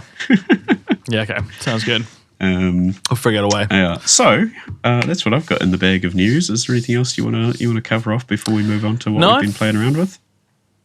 No, I think that wraps up a pretty dire week in gaming, as per. Yeah, things are exploding. Wow. For the industry, they're imploding. I think for the gamers, I think if you are happy with playing anything in this generation, I think you'll be fine and you'll have years of great games. Yeah, maybe if you have any cash lying around, buy whatever PC or console you can get your hands on that you can reasonably afford, and try to make sure that you keep it in good nick for the next 10 to 20 years. Yeah, strap in because we're PS5 generation for the next yeah. Also, 10, don't drop your years, phone because those are going to be like $3,000 as well. Oh yeah, I forgot the phone. Oh jeez. Yeah. Oh man. Anyway, We haven't seen steep increases in phone prices, have we? Yeah. They're pretty component they're starting heavy on to all the ramp up expensive more stuff as well. Oh, so God. yeah, it's not going to be fun. All right. So Right. I've still got. I've just been holding on to this massive load of demos that I want to like dump all over everybody for the last 2 weeks now. So I'm just like sitting here straining. Like, Oh my god, it keeps going. I need to talk about these It's like demos. 3 pages. Yeah, so that's why I put Dave at the top of the dock. So make sure we can get through these. Make sure I don't explode. Yeah. Yeah. So I've played a couple more this week to add to the list as well. And I know there are a couple of these that you've checked out as well, Len. So jump on in when we get to some that you've checked out, and then we can chat about those. But yeah, this like I said, there's lots of good stuff out there at the moment. One of the things I had a little crack at this week is About Fishing, which is Nate's bizarro recommendation from last episode. So we're going to need to have a serious talk about that, Nate. We'll get to that. I'll catch up for next episode. Granddad's under the church. What? So, also vaguely involving fish, I played a bit of the demo for Corsair Cove. This was a fun one. This is a city builder from the makers of at least one of the Tropicos. Except the catch here is it's a city builder where you make a pirate settlement. And boy, is it hardcore pirate themed. It's really fun. It's really pretty. And it's extremely satisfying because as you're building your pirate settlement, you're in this sort of Caribbean cliff-surrounded cove, and you can just attach your buildings to the cliff face. So you make this kind of crazy ramshackle cliff pirate settlement with swing bridges and cliff paths attaching them, and you're doing that while you're managing your resources, keeping your pirates loaded up with grub and booze and even gathering sweet bird shit for gunpowder. Oh, that looks great. And you can build ships, and then you can take those ships out on away missions, which are often things like naval combat. The naval combat is done with a kind of turn-based card interface, like cards and dice. It's a little bit of a unusual approach. Well, not unusual. Yeah. Everyone's doing cards and dice.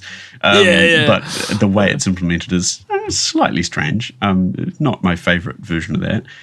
It sort of gives you some lightweight tactical options, though, at least in the couple of combats I did in the demo. Obviously not very deep in. Right.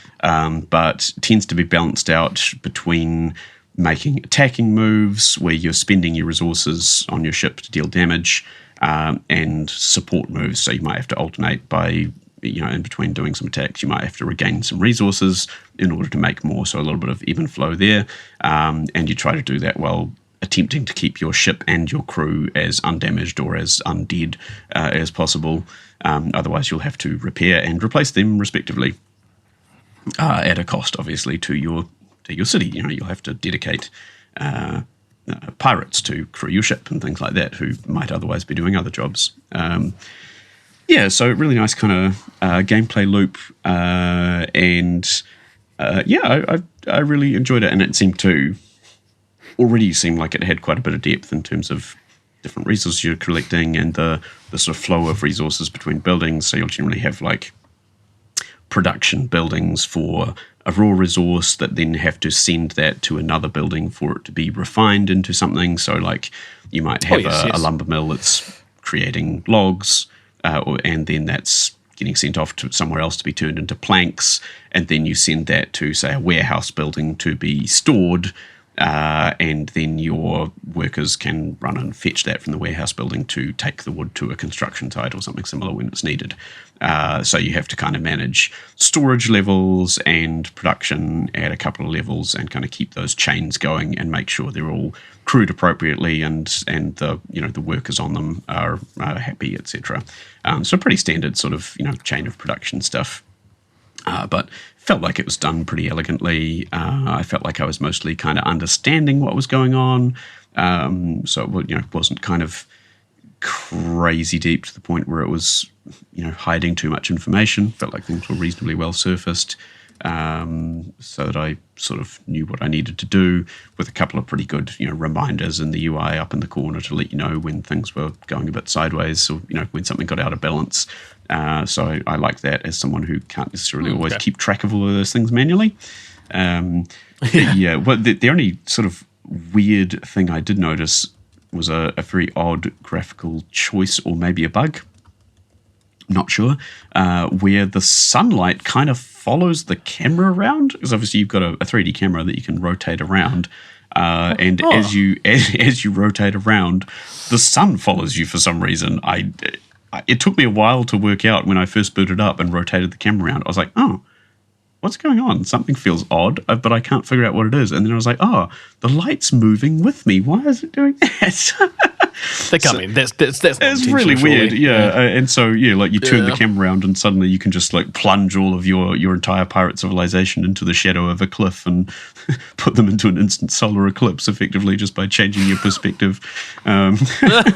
So maybe that'll get fixed, or maybe not. I don't know. It's not a bug, it's a feature. Yeah. I was wondering if it's something like trying to make sure that you always have a good lighting angle or something, so that it prevents things to make it falling into shadow too much, becoming hard to see or read or whatever, but I have no idea. It looks very strange, I'll put it that way. It didn't feel like it needed that to happen, so yeah, maybe it's just a bug in the demo. And then, on a completely different note, so that's my city building sim one out of the way, I played Terratech Legion, which I'd heard a little bit of buzz about. So my best description for this one is that it's basically Vampire Survivors, another one, because Lord knows that game has spawned an entire genre at this point. But somehow this one has been made to appeal to me specifically. Because, again, speaking as I think I might have mentioned even on the last episode, like Vampire Survivors is a game that I respect and I think is good and tuned very, very well. But I just have never got into it. It doesn't click for me for whatever reason. I get that actually. Yeah. And like, I mean, you kind of clicked with it a bit more, but like even you sort of had your time with it, felt like you understood it, and then sort of left it, right? Yeah, I always bounce off those sorts of games. I think that's kind of like I've done the loop, and then I'm like, okay, sweet, I've clocked this thing, I've had a good run, I'm done. Yeah, you get to that point where you're like, okay, I get it. Like, I'm kind of done with it now. Yeah. So this one is just somehow tuned to hit me right in the bits. So like in this one, instead of controlling a dude with Bibles and garlic or whatever, in this one you get a friggin' sick Lego vehicle that you build out with slot machine rewards. Those are like building blocks that you add on, or upgrades, or big guns, or like heaps of wheels or tracks or whatever else you can add onto it. And basically you get level ups where you'll open your parts loot boxes and add them onto your vehicle. And then in between those, you go around vehicularly manslaughtering swarms of robot enemies, including bosses, all while traversing a landscape that's filled with a bunch of POIs and loot and things to find. It all looks great. It's got a really kind of bright, bold 3D art style to it. It's quite colourful. and stays mostly pretty readable, I've got to say. And that's even when it gets up to like hundreds of enemies on screen, because it turns into a swarm real fast. Performed really well as well. Like, I wasn't running into any slowdown at all. Things like the upgrade slot machine rolls feel good. Although that is one thing that I reckon they could speed up a little bit. Like, this it is satisfying, but the animations drag a little bit when you're going through rapid levels. So maybe they could tune that a little tighter. But just the loop of building those things onto your machine, because you're basically orbiting around your thing in 3D in this pause menu and adding on your extra chunks, adding on your weapons, trying to find places to put everything.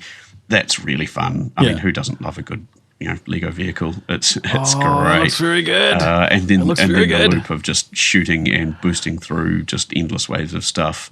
While doing real mean doughies is it feels real good. It's like Vampire Survivors has the the kind of super basic control scheme. This is like, what if you were driving around doing like 6 skids while you were doing this? I'm like, yes, please. So good. Yes, please. This looks so good. It's on PS5 too, so I might give it a go on PS5. I would highly recommend it. It feels very good. Yeah, Again, it's probably not a game that you play forever, but I want to go back and play some more of the demo because it also has kind of completable levels. It's not entirely like it's run based, but there's some progression there. So it's not just kind of feels really good. It's a good time. I like the sort of art style too, like with the characters and stuff. It's like quite cartoony, like Saturday morning cartoon sort of stuff. Yeah, totally. It's got some. It just really well polished visually. Like everything in it looks like it's had some real love. That's cool, man. Yeah, I'm gonna put that on my list. Yeah, it's just a really good feeling arcadey time, basically. I want to go and drive around some more in that. Terratech Legion, beautiful. Yeah, it's a good time. I believe it is kind of an offshoot of another game which is just called Terratech, but I know very little about that one actually, so I might have to look into that a little bit as well and see what's going on with Terratech. But yes, Terratech Legion, very cool. Do you want to jump onto one of the things that you've had a crack up before I carry on with my big old fat list here? Oh yeah, we can just you take turns. Yeah. So it's quite a list. Quite a few. I'm looking. Okay, so I'll go into. I've on the dock. I've got Alan Wake 2. I didn't end up playing Alan Wake 2, but this weekend I will. But I did start playing 13 Sentinels Aegis Rim. So this is made by Vanillaware. That's the studio that did Unicorn Overlord, which I played in Platinum. Yes, and you really loved that, beautiful right? game. Yeah, it's one of my favorite games. It's like top 10, I would say, for me, games of all time. That's a good recommendation. Love it. Like it's just like it's crack for me. It's the story, targeted. The kind of exactly. Yeah, in the same way that Terratech was for you. So this game is definitely not what I expected it to be. I kind of thought there was for some reason I thought it was like a platformer RPG with the mech battles. Right. But it's basically like half visual, like literally half visual novel and half strategy game. And the strategy is like kind of real time, but you pause. So things are moving. There's like a sort of a timer that runs and everything happens at the same time, but you can pause and you've got like an ATB, like active time battle system, kind of like Final Fantasy VII. Okay. So as you do, every time your mechs, you have 13 Sentinels, you have 6 active Sentinels, and then the rest are like in sort of surrounding the thing you're trying to defend, basically. And you will just pick missiles and it will shoot missiles, or you pick different kind of, and it's kind of got different weapons to attack different enemies. And it's got a bit of a rock, paper, scissors sort of thing where you've got like aerial enemies which can't be attacked by like melee sentinels. And then like there's the big kaijus. So they're all like kind of kaijus. This is set in Japan. There's like big kaijus that attack, and you need to use like certain moves that work well against them. But Yeah, so that's half of the game. Is the strategy combat. I guess I that's assumed way more kind of like a classic JRPG for some reason. I don't know why I assumed that. It's not at all. It's like, kind of like futuristically, it's very futuristic. And then the other half is like straight up high school visual novel. Right. It's like a really epic anime sci-fi. It's really sci-fi, like time travel. We're talking time travel, big ass mechs, emotionally unstable teenagers piloting those mechs. And when I started playing, I was like, I started playing for like half an hour last Sunday, and I was like, and I actually Googled. I actually went to Google, and I was like, when does this game get good? When does this start? Everyone raves about it, and they're like, yeah, after the first hour, and I'm like, yeah, really? And I'm like, I don't know if I believe that. It was like it seemed real tropey, and like it looks like high school anime, which I don't necessarily have a problem with, but I was like, I don't know. Because it's and we talked about the sort of gameplay, the versus narrative conundrum last week. This was very much a visual novel, so I was trying to tell this story, and you don't really have much agency. You're literally clicking the button. But once you get to a certain point, it like the actual story kicks in. And you're like, everyone's these like 13 characters all have like they're all from different time periods, and they've all got different relationships, and then the story gets really trippy. Like it gets very, very weird, and very, very sci-fi. Very like Age of Tomorrow. Oh, okay, sort of time loopy. Like the loop. So there's not necessarily a loop, but that kind of logic where I'm not too sure where in the story you're looking these parts of the story, and you're not sure where you are in the story. I think I've figured out a bit, but I've heard there's like some big twists. So, cool. So what I think's happening might kind be of narrative wrong. puzzle solving going on from the viewer perspective of like, where am I, what's happening, when am I, sort of thing. Yes, and speaking of the narrative puzzle, actually it is like quite a bit like Edge of Eternity with Edge of Tomorrow with the loop, because you can replay the little sequences for the visual novel, and there's like a branching narrative for each section, and you can use keywords that the whatever character, because you play different stories, whatever character you're playing as, you can get their like different keywords which unlock different dialogue options or different things you can do throughout that sort of segment of time. Oh, so you can kind of go back and revisit narrative chunks with more information from later on. With more information. Oh, that's cool. Yeah, and it'll change the outcome, and then it'll unlock like a memory, and it'll go back to that memory, and then every single little sequence unlocks more of your understanding of each character and their relationship with every other character and the bigger thing. It's very, very good. I don't think it's a super long game, but the story is really starting to ramp. It's really starting to click with me now. But it's just so different. Like vanilla, I love vanilla, and I will talk about another vanillaware game a bit later. But they just do random. They just pick a genre and they do it really well and in their style. Yeah. And I'm loving it. I'm just becoming a massive vanillaware guy. There's a few. I'm going.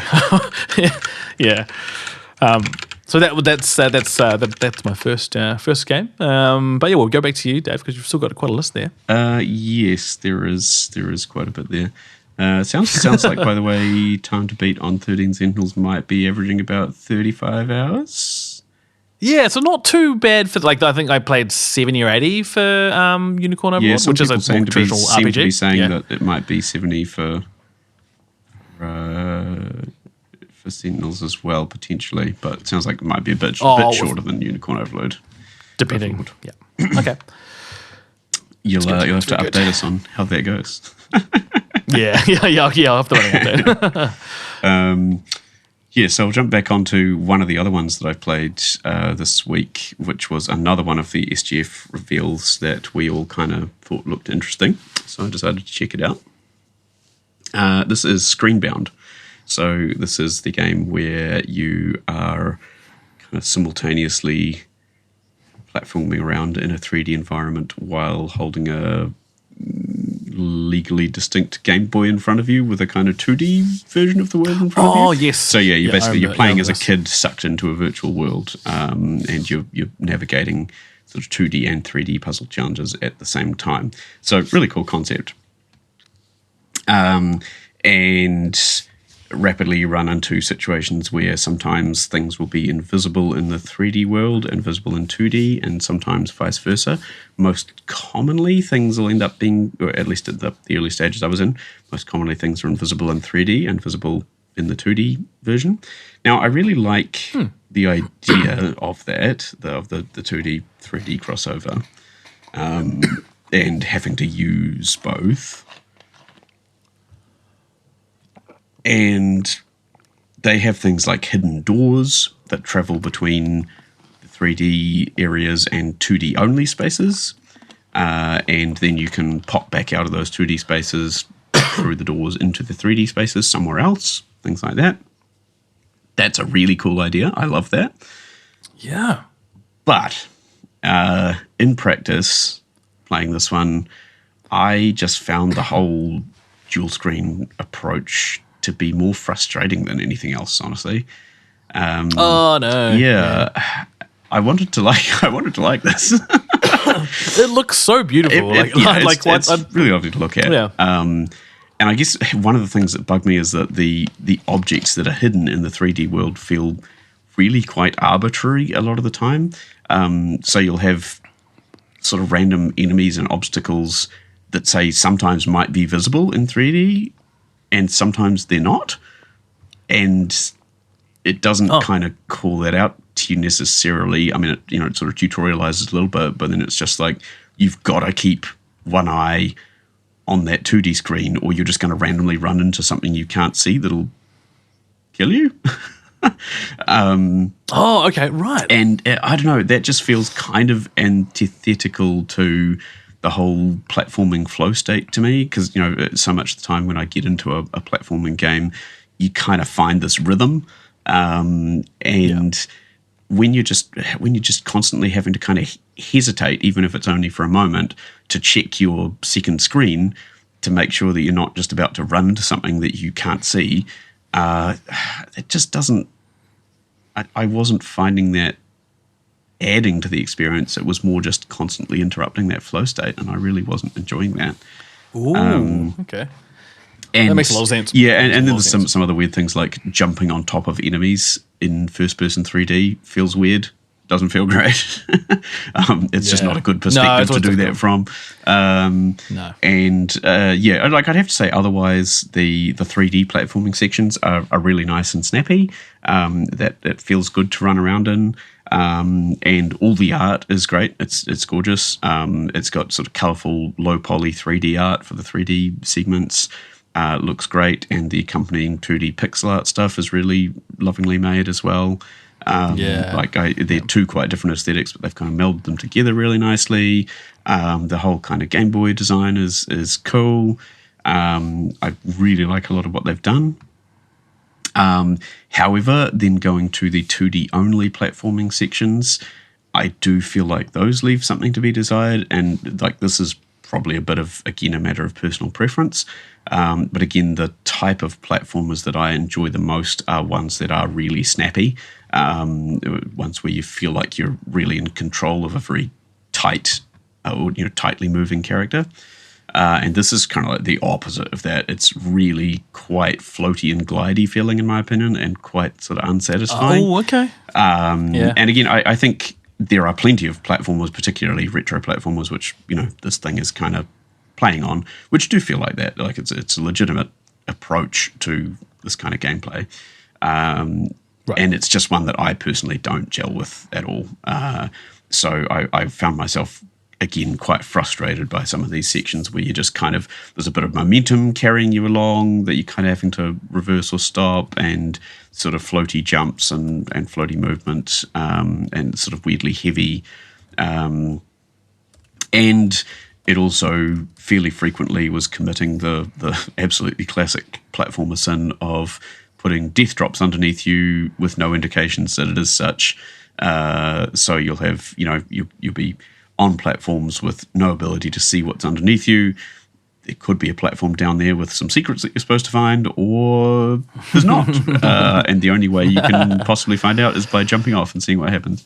Again, that's kind of a solved problem. We've figured out ways to deal with that. And so that just feels a little bit strange to me. So I don't know, unless there is a look down option that I missed that I should have done more research on. Hey, maybe there is, but I didn't find it. And yeah, so overall, basically, I came to the conclusion that I really like all the ideas that are going on here, but for me, the parts don't combine into a greater whole. It feels more like sometimes they're working against each other more than they're working together. And hey, maybe that's just because I'm old and really bad at multitasking. Which is valid. So, mileage may vary. Some people might absolutely love this. But yeah, from my experience with the demo, I found it a little bit of a frustration overall. Yeah, I guess some people would sort of really lean into the multitasking being out. I think I'm with you, and I'd be like, nah. If I can't, I wouldn't be able to do both and feel flowy. Yeah, you know? Like, this thing. I want to feel that flow. Yeah, and that's where it kind of didn't hit for me. Yeah. Tell me something about something else you've been playing. All right, so speaking of Vanillaware, I also played Dragons because it was on special. I bought Dragon's Crown. I don't know anything about Dragon's Crown. So Dragon's Crown is the 2013 action role-playing game released on PS3 and the Vita as well. It's like Golden Axe, that kind of style. Those sort of like 2D. Have you played Golden Axe? I have not. No, I have heard of it though. So it's like a mecha. So it's a 2D platformer or RPG. It's not really platformer. It is, yeah. Well, what's a good game that's in like similar to? It's a side-scrolling RPG type thing. Side-scrolling RPG, yeah. Side-scrolling RPG, basically. I only played like 15 minutes of it. I just bought it on a whim, basically. I'll play more, but the one thing I really struggle with, and this was controversial at the time, but now in 2026, even more controversial, just the character design. It is like just ridiculous, the attention to boobs. Wow, and yeah, no, ass in this game. It is I'm so looking at some screenshots. Crazy. That's yeah. wow. That is not coming out. That game is not coming out in 20. Even back then, 2013, it was quite controversial. Yes, it probably would have been the tail end of a certain era. It's distracting. It's distracting, all right? It's distracting, man. I'm just like, I was playing one. I was like the boobs are just. Lord. It's crazy, man. It's crazy. It's really a lot. Yeah. It's not a bug. It's a bug. This is not okay. But apparently, I haven't got that far. Apparently, the gameplay is fantastic. So I will try and persevere. Maybe I'll just use one of the dudes. But I'm sure that the dudes are probably just as bad, just as egregious in different ways in terms of their character design. I think it's supposed to and I don't know this as a fact. I think it's supposed to harken to the art from those like 1980s or 70s novels, the paperback novels. Yeah, where it's just like some real, ripped dude with his like bargain bin fantasy novels. Yeah. It definitely looks like that. It has that vibe. They kind of I'll get through it. I think I'll give it more of a nudge. I want to have a couple of runs. Really push through and take one for the team there. Persevere, yeah. Or get some controls and just drag you guys into it one day. Like it's multiplayer as well, so you can do kind of like Castle Crashers. Oh, I see. So it's like 4 player. Yeah, so you can play 4 player. I might just drag the fellas into that. Get another controller. Absolute fiasco. Get Tim Brown or something. Yeah. Mate baiting. So that was my brief for. Just a real good mate baiting session. Absolute mate baiting. Yeah, so that's my next one. I don't have many more, so I'll let you continue. All right. At some point, you may just have to stop me. No, that's all good. All right. Well, I'll carry on with this. Is back into my backlog of games I didn't manage to get off my chest on the last episode. So the Windrunners demo. So did you ever come across Luftrausers? No. So it was a kind of classic little indie game from Devolver Digital that sort of got around a bit at the time. This is years ago now.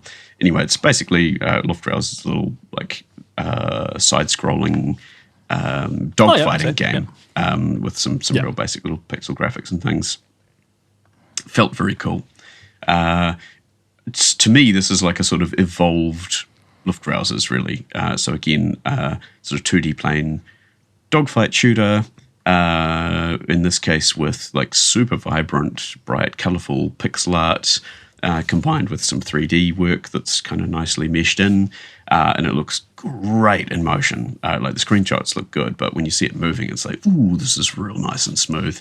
It's got some real great parallax effects, and one of the more satisfying kind of water downwash spray plume effects that I've ever seen when you fly close to the water surface. So, you'd like take your aircraft down low and fly over the water, and you get this super sweet like whoosh, water trail popping up behind you. It's very cool.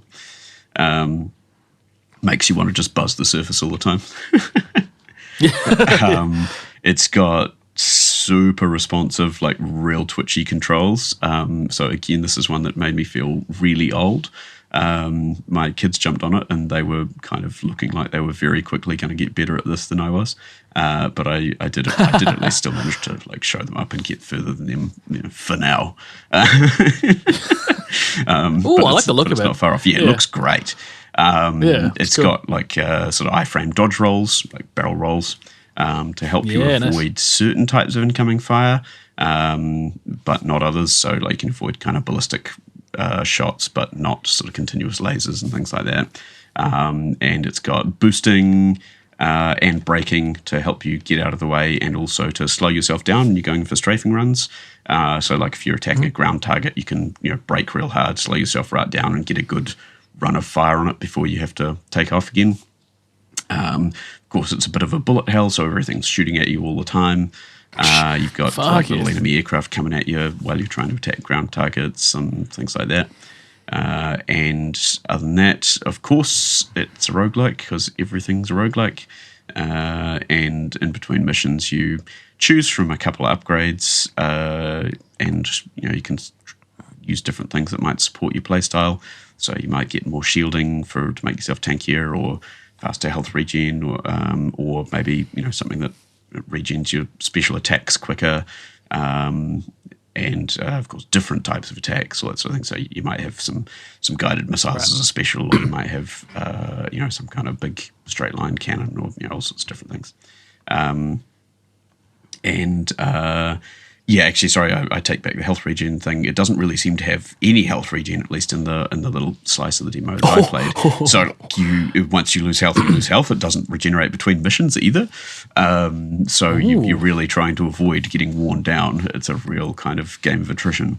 I assume there might be some kind of healing items that maybe you can get in some upgrades or something perhaps, but in the bit I played, it was very much like try to stay alive and not get hit, because you're going to end up paying for that in the next mission if you mess it up. Right. Yeah, I did not get that far because I am terrible. I got skill issued to hell by this game. Not really my area of expertise, but it does feel great. Like I did just have a nice time making my little plane fly around. It felt real good. Good flow state. Speaking of flow states, this one has. I can mention that actually. But again, just not really for me. But I really did appreciate it. It was very good. And then something that it did seem more for me in a way, although kind of for everybody really in a funny little way. Now, there is a weird thing going on with like mold and fungi with all of the games that Steam ended up recommending to me through Next Fest. I don't know what's going on here. I may need some kind of help. Maybe I have an infection. I don't know. I think we're getting close to like a mushroom intervention. Yeah, there's some real weird fungal intervention stuff going on here. I don't know. Maybe send help. Anyway, Mouthwasher is the next demo I played. And all I've got to say about this one is this is just a delightful little game. This is friggin' adorable. So in this you play as a little guy who is a sashimi. Why? I don't know why he's sashimi. I don't care. He's super cute. Anyway, your little sashimi guy is armed with a water blaster or a power washer, is for you Americans, if there's any of you out there. And you then go into these little really nicely rendered, like isometric pixel art vignettes of little close-up bits of a filthy, moldy kitchen. And you start blasting. This sounds pretty fucking zen, bro. It's like, so zen, it seems man. like, it's so good. I like it. I had such a good time with this. I got the kids over to come and give it a go as well, and they enjoyed it too. It's pretty slight. Like, there's not a ton to it, and it's very intentionally not challenging, and it's not confronting. It's basically the video game equivalent of a scratchy ticket, I reckon. You're just serenely washing away muck and grime and just leaving these scenes all nice and sparkly. It's great. It's so satisfying. It does start throwing a few twists at you towards the end of the demo, like spilled grains of, I don't know what they are, wheat or rice or something like that, lying around the place. That you need to chase away with a leaf blower. And the physics on those are just pitch perfect. Just real nice little grain physics. Feels real good to just blow them off the edge of the bench. And some frankly terrifying, if you think about it too hard, forms of super mold that regrow from any little chunks. So if you leave a pixel or two of mold behind, it'll start regrowing from that as you're spraying.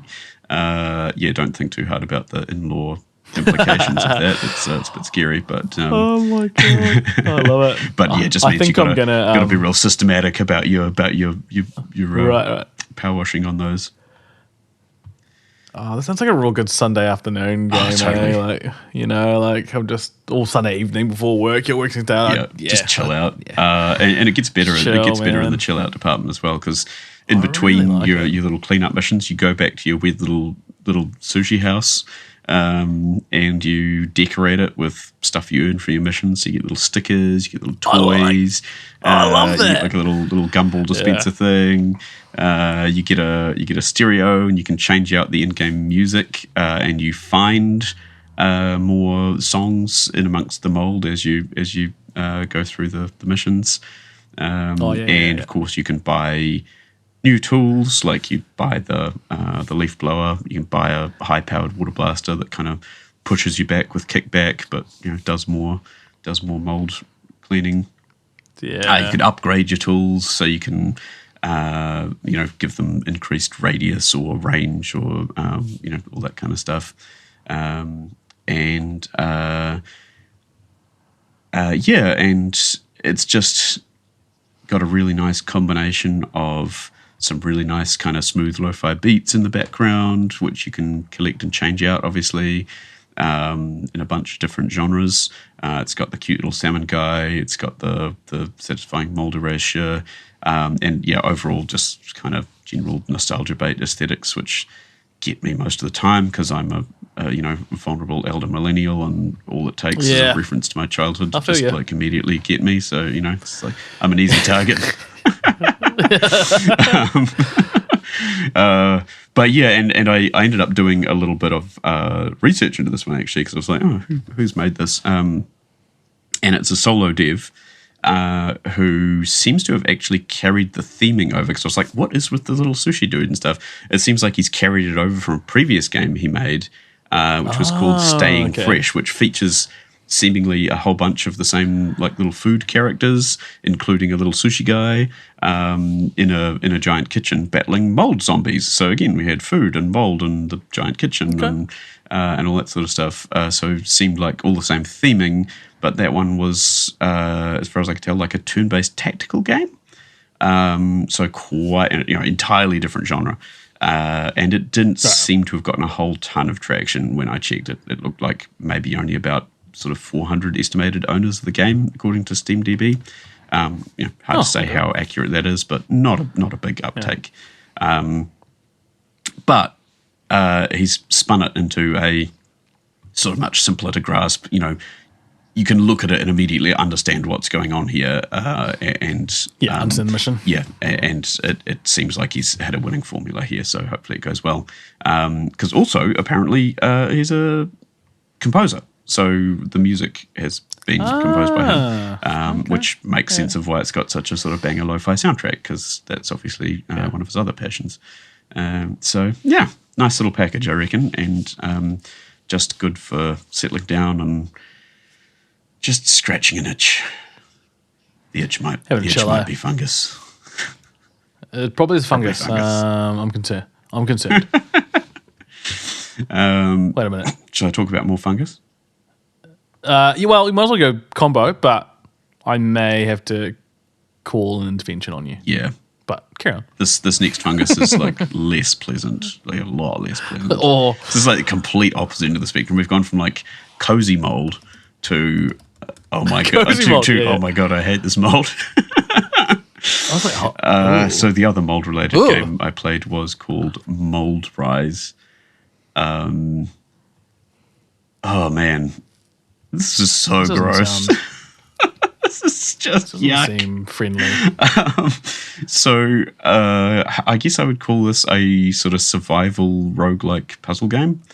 Okay. So basically, to set it up, it's got, I guess, what I would describe as like a horrendously squishy FMV intro, with just some like absolutely foul simulated foot fungus, complete with like noises, and close-ups of eyeballs, and it's just, oh my gosh.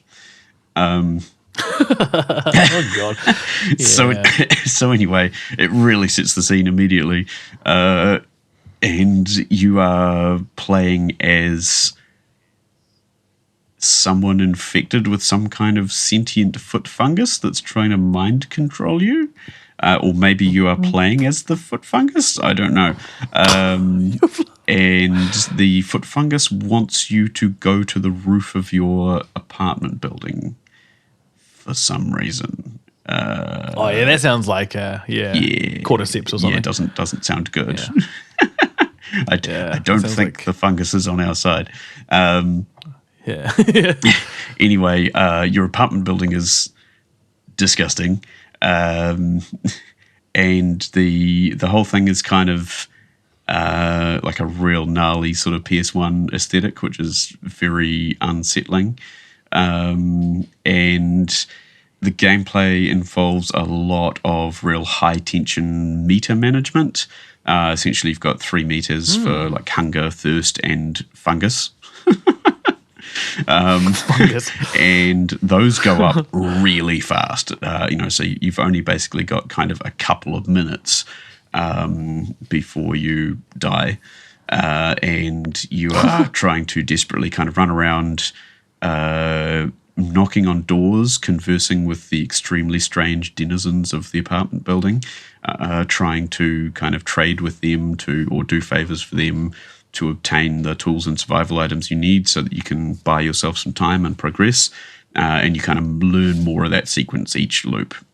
So you just kind of keep plugging away at it until you start solving some of you kind of an order of operations puzzle, I guess, in a lot of ways. Like, okay, I need to go and visit this person first, and like the doctor is going to give me some foot fungus cream, and then I need to go and visit this lady and get her a newspaper for her, and then she'll give me some money to take to this other guy who will give me this other thing I need. So a little bit of that. Now, I have to say, I didn't complete this. I got to a certain point, and I was just like, nah, I can't do this anymore. Come on, I need to go and have a shower. You're the mushroom guy. It's so gross. Oh my god. I don't think a video game has ever made me feel this yuck, honestly. It's like, and I mean that in a positive way. Like, they've done an extremely good job. Yeah. It is disgusting. And it's interesting. It's creepy. It's very weird. It's quite unique. It's damp. Is it quite damp? It's Did so you feel wet it's after? so Like moist. a damp. Everything is Moist, so moist. yeah. Like even your footsteps sound gross because like I think even as the fungus gets worse, like I think that sound changes and it gets it's I feel like the whole mushroom thing is like kind of it's kind of fixed itself by repelling you away from this game. So yeah. We'll wait till next week and you come back with like another. May or may not be necessary anymore. I don't know. Yeah, I may have had like not be after that game. exposure therapy or something here where I'm just like, no, I don't want this anymore. Yeah, not about it. I'm no longer Nick about Bennett, the shrooms. Yeah. Wait until next fortnight and come back. And like I'll be back. Three more shroom mode. mushy demos, roguelites, of course. Yeah. All right. Yes, mushy roguelites. It's a thing. I don't know why it's a thing. It's definitely a thing.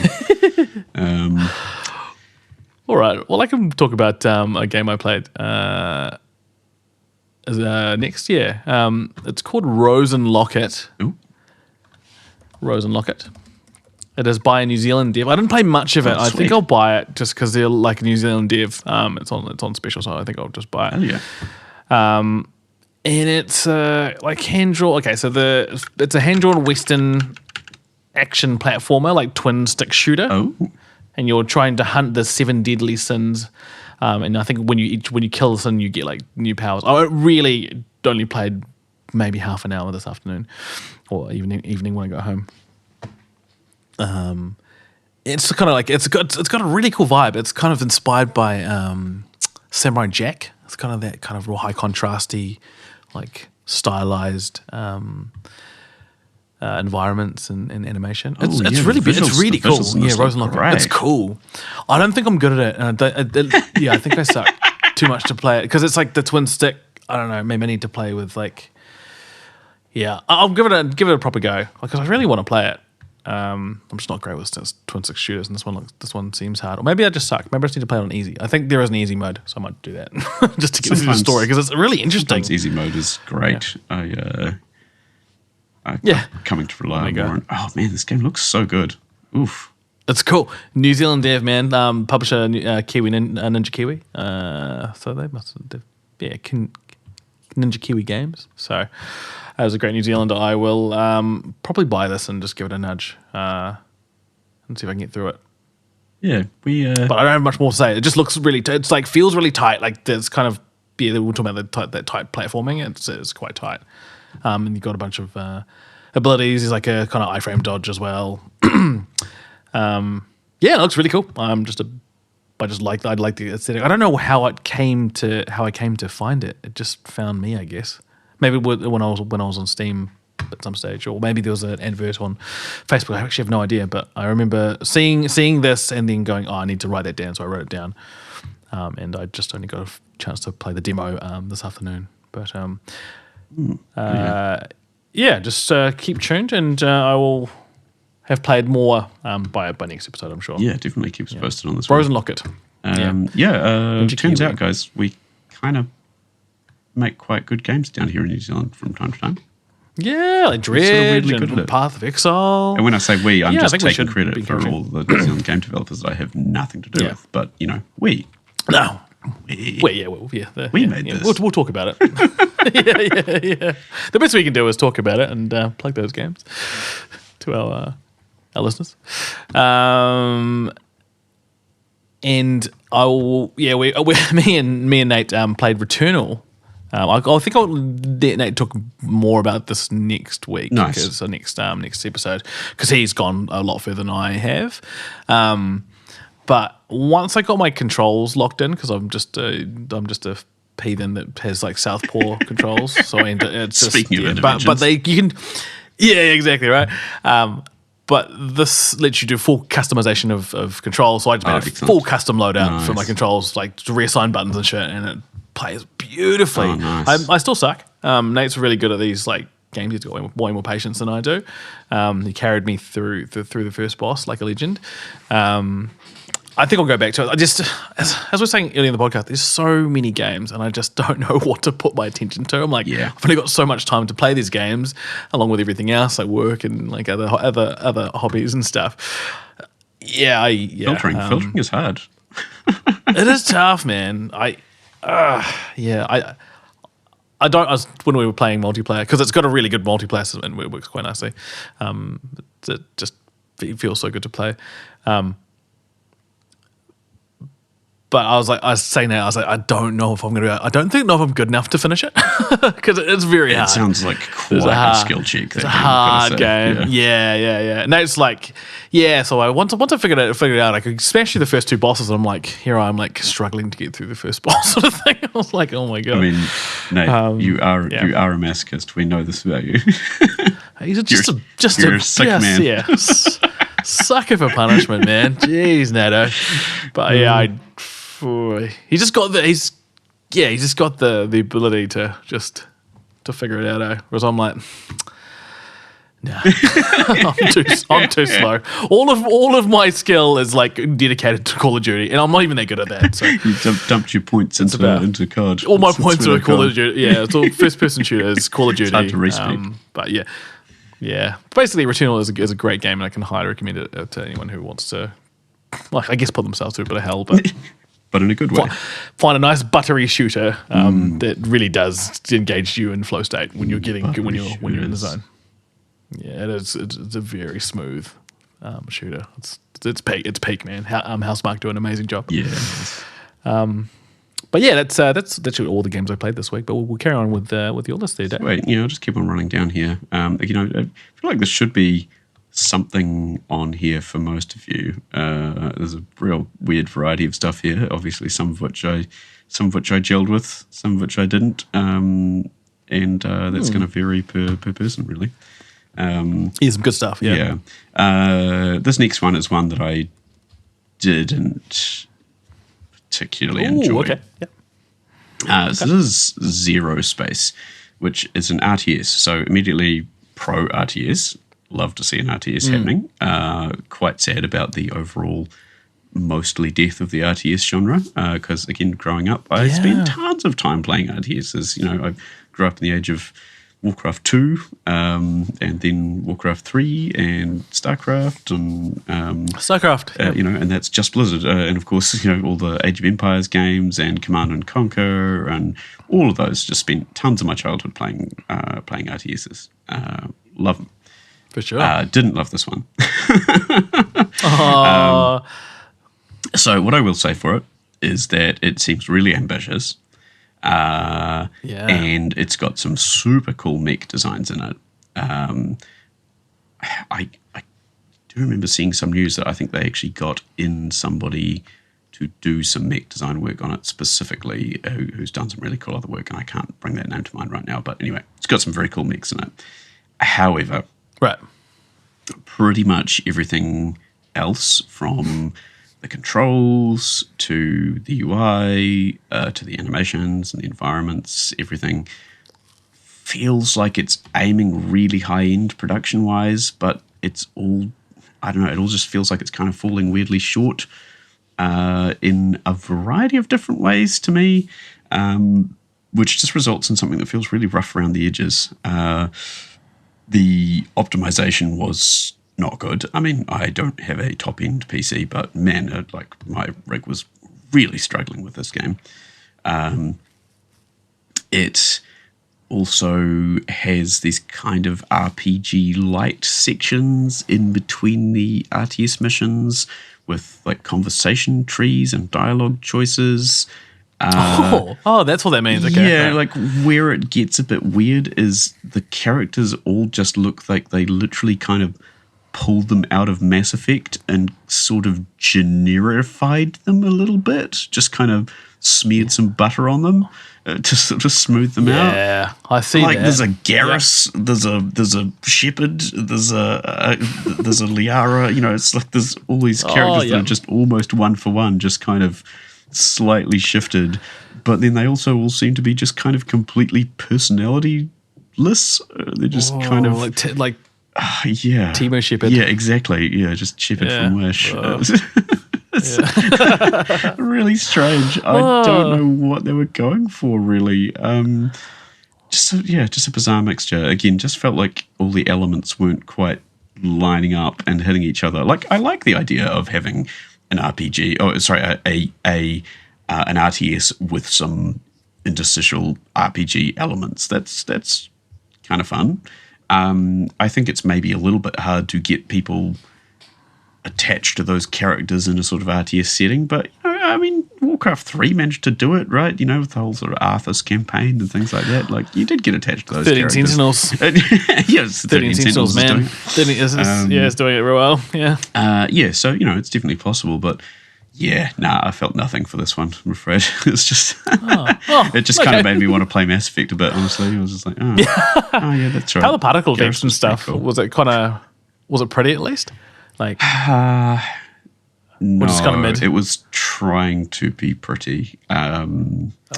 But yeah, I don't know. Again, overall, it just felt like things weren't quite gelling. And yeah, it just felt like the style wasn't there. Like, technically, it sort of was all right, but like it didn't feel cohesive somehow. Yeah, you know, like sometimes you just look at an art style and you're like, yeah, man, all of this is hitting and it's all part of the same world, and this stuff just kind of almost felt like, just wasn't, the bits weren't fitting together in any respect for me. Yeah, that's disappointing, isn't it? Yeah, it's a little bit. So I hope it sort of felt like it was maybe still a little bit early, so hopefully they keep on smashing away at it and turn it into something really interesting, because I like its ideas. Yeah, just needs some more work, I think, in my opinion. Again, mileage may vary. Fickle. And then I got into a little series of more cozy games here, because I ended up on a little bit of a vibe here. So the first one I tried was Cozy Game Restoration, which I'm going to keep it pretty short on this one. This just does exactly what it says on the packet. You are restoring old games. So you're doing stuff like cleaning game cartridges with things like tools like a toothbrush and cotton buds, Q-tips, and solvents. Really nice idea, and you're doing it, at a nice little sunny desk and things. Nice idea, somewhat frustratingly laborious in practice, in my opinion. The tools were just kind of finicky. Hard to get that satisfying. Yes, I've just managed to clean all of this off. It's more like, there's some little tiny dots of residue left here that I have to keep going back for, and particularly like there seemed to be some bits that were just real hard to get the camera angle right to get.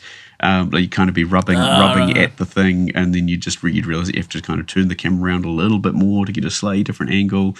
It had this sort of slightly weird approach of you could orbit the camera around the object, and then you could also rotate the object as well. So it's kind of this double handling thing.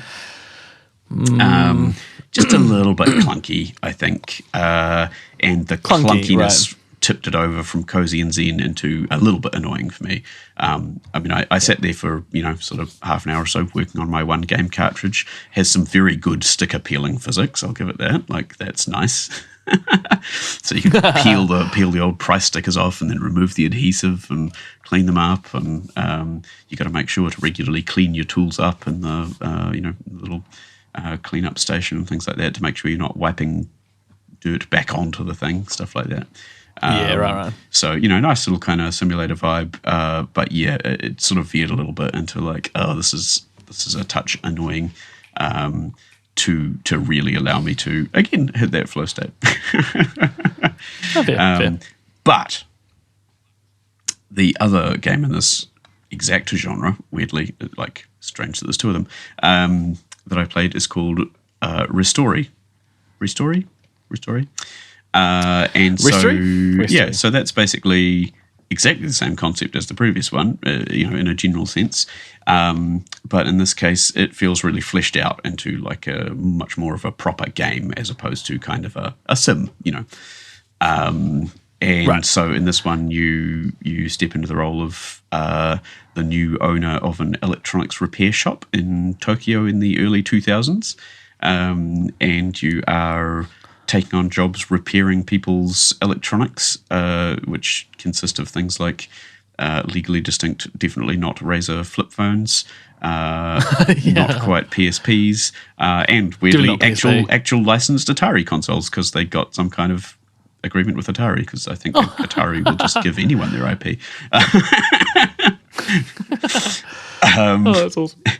And you start earning money to pay the rent on the shop and pay the internet bills, and then you can go online to take email orders from people and go on the faux early 2000s websites to buy replacement parts for your electronics that you're fixing, or you can buy damaged second-hand devices that you can try and fix up and resell them, or use them for donor parts, and buy upgrades for your tools, like electric screwdrivers, or different levels of licenses that allow you to repair more complex devices.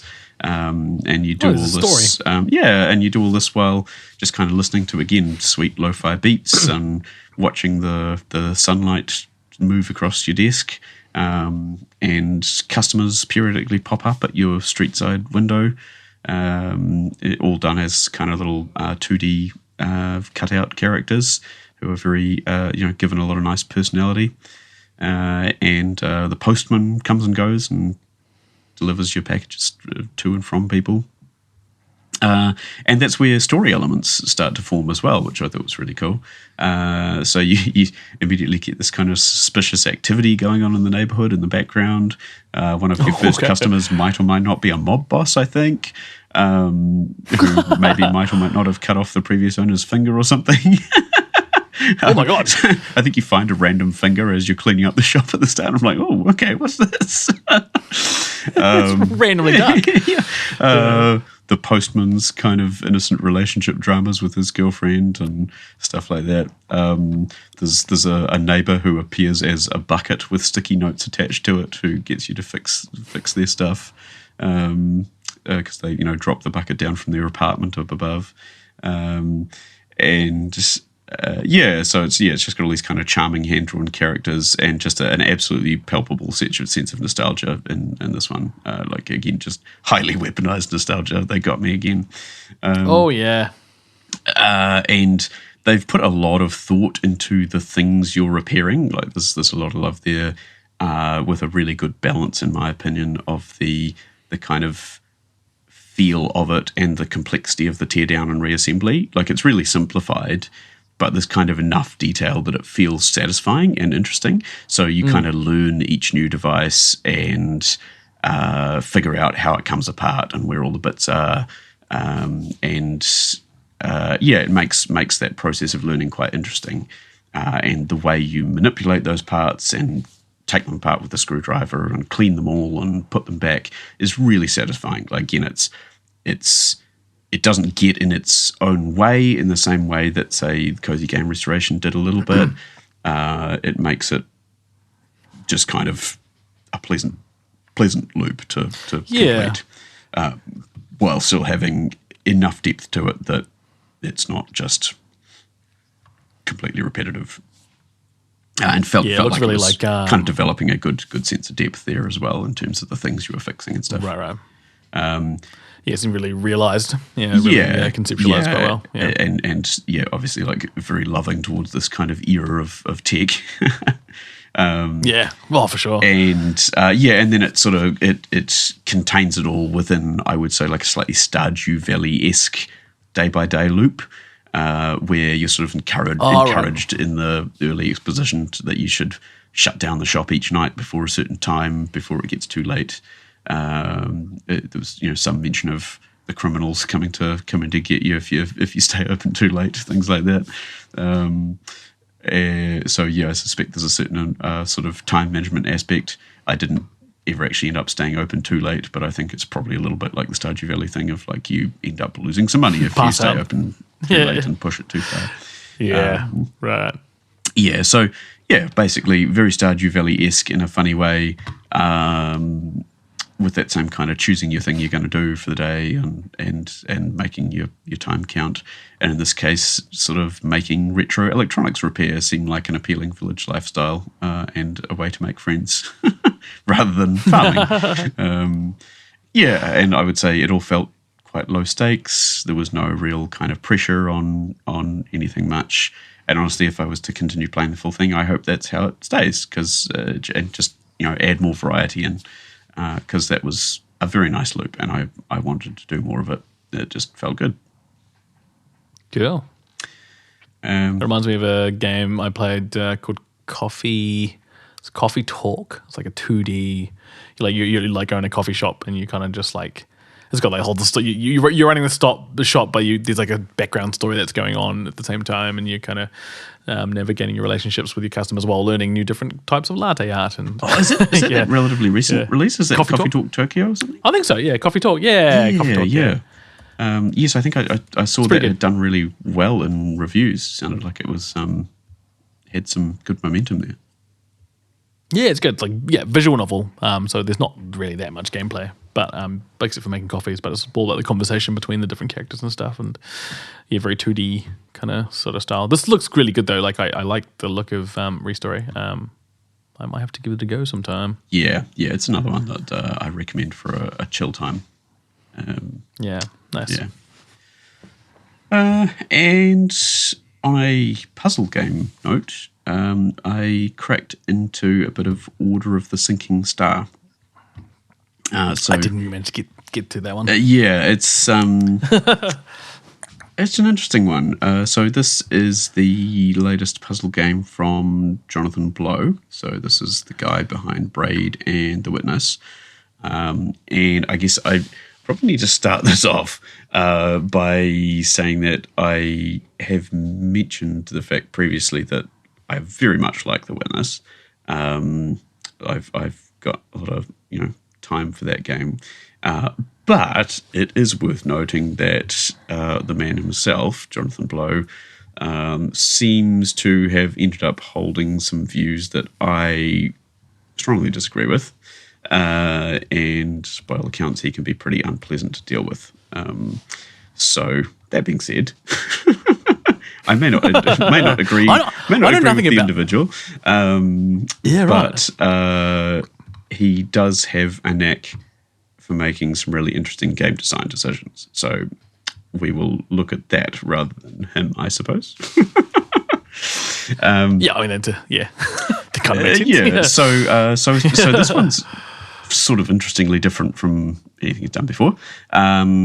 It's basically a Sokoban puzzler, so a block pushing puzzle with a bunch of twists. And of course, because it's Jonathan Blow, a whole bunch of philosophical musings and story stuff thrown in on top of that.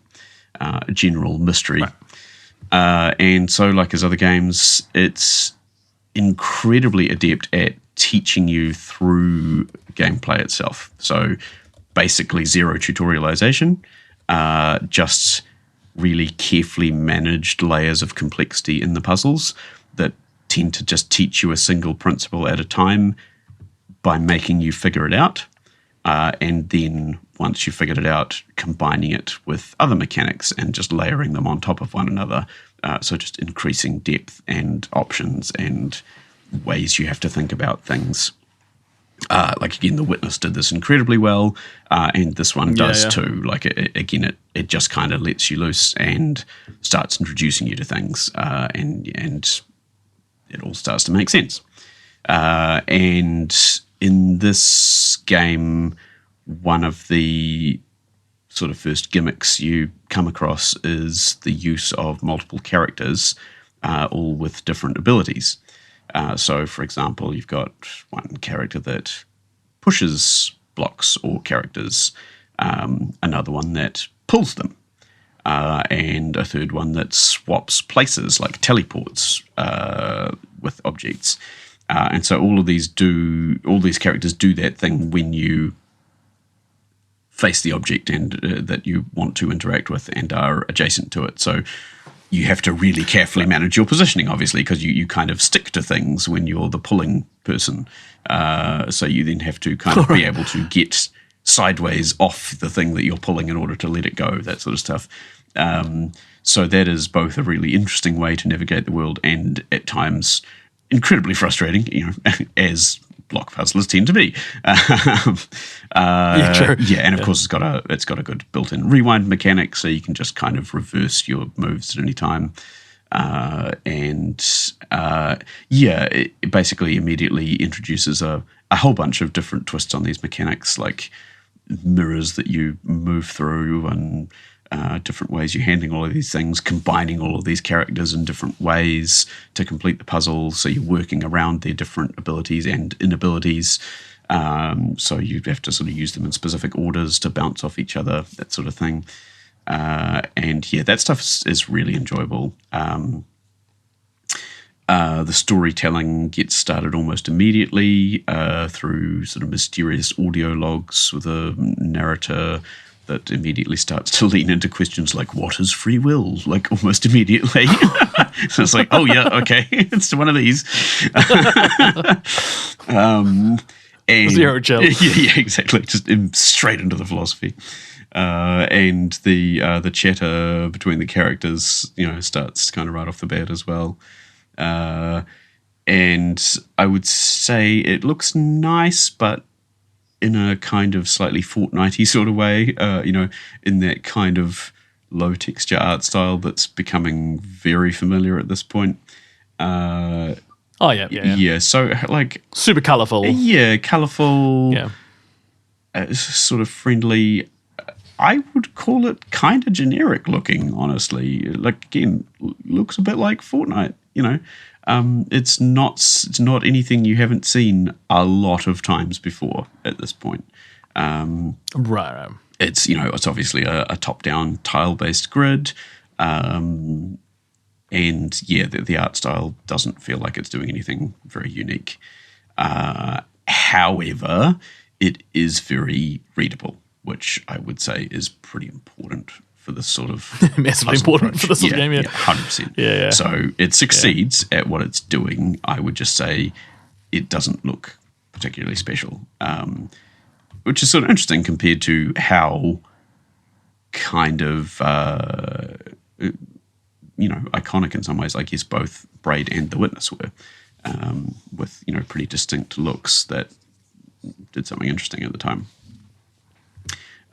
True. So a different focus in this one, I guess, where it feels like it's really on the mechanics of the puzzles in a much more direct way.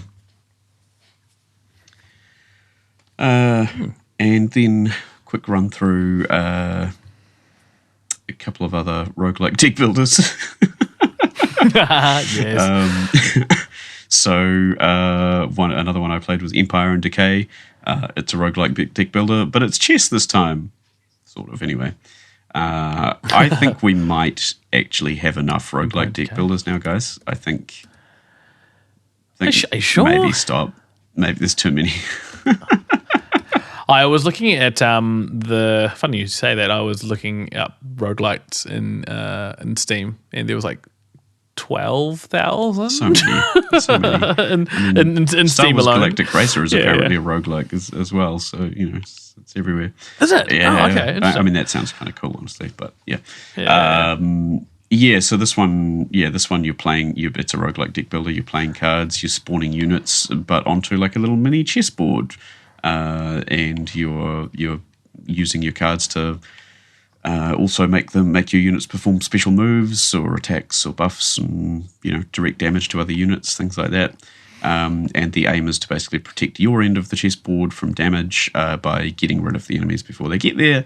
And the chess bit really comes in because all your units have movement characteristics of chess pieces.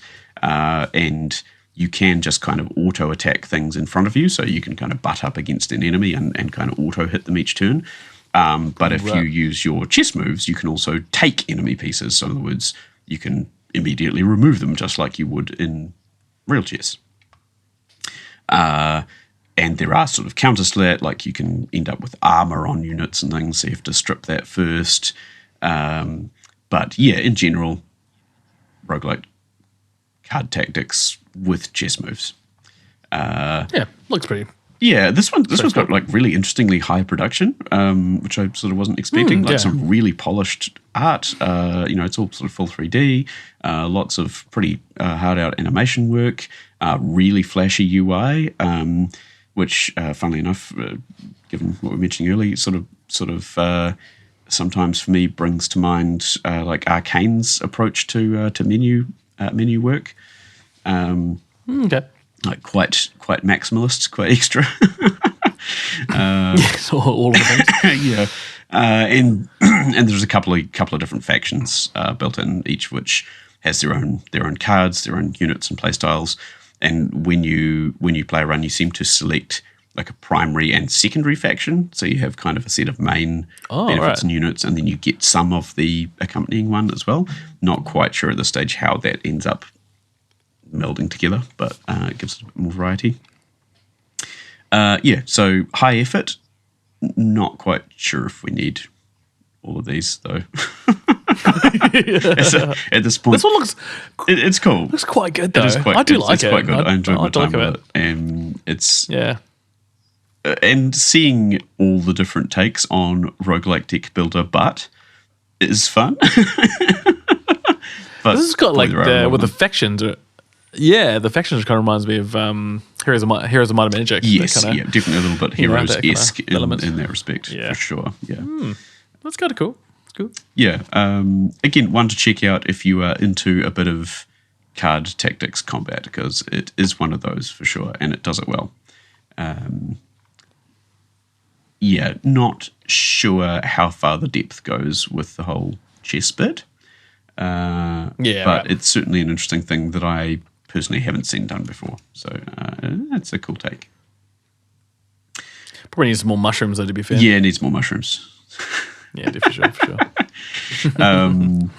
A game that made me feel a bit like I was maybe on mushrooms was Tom Lander, which was just a totally bizarre brain-bending drone flight game.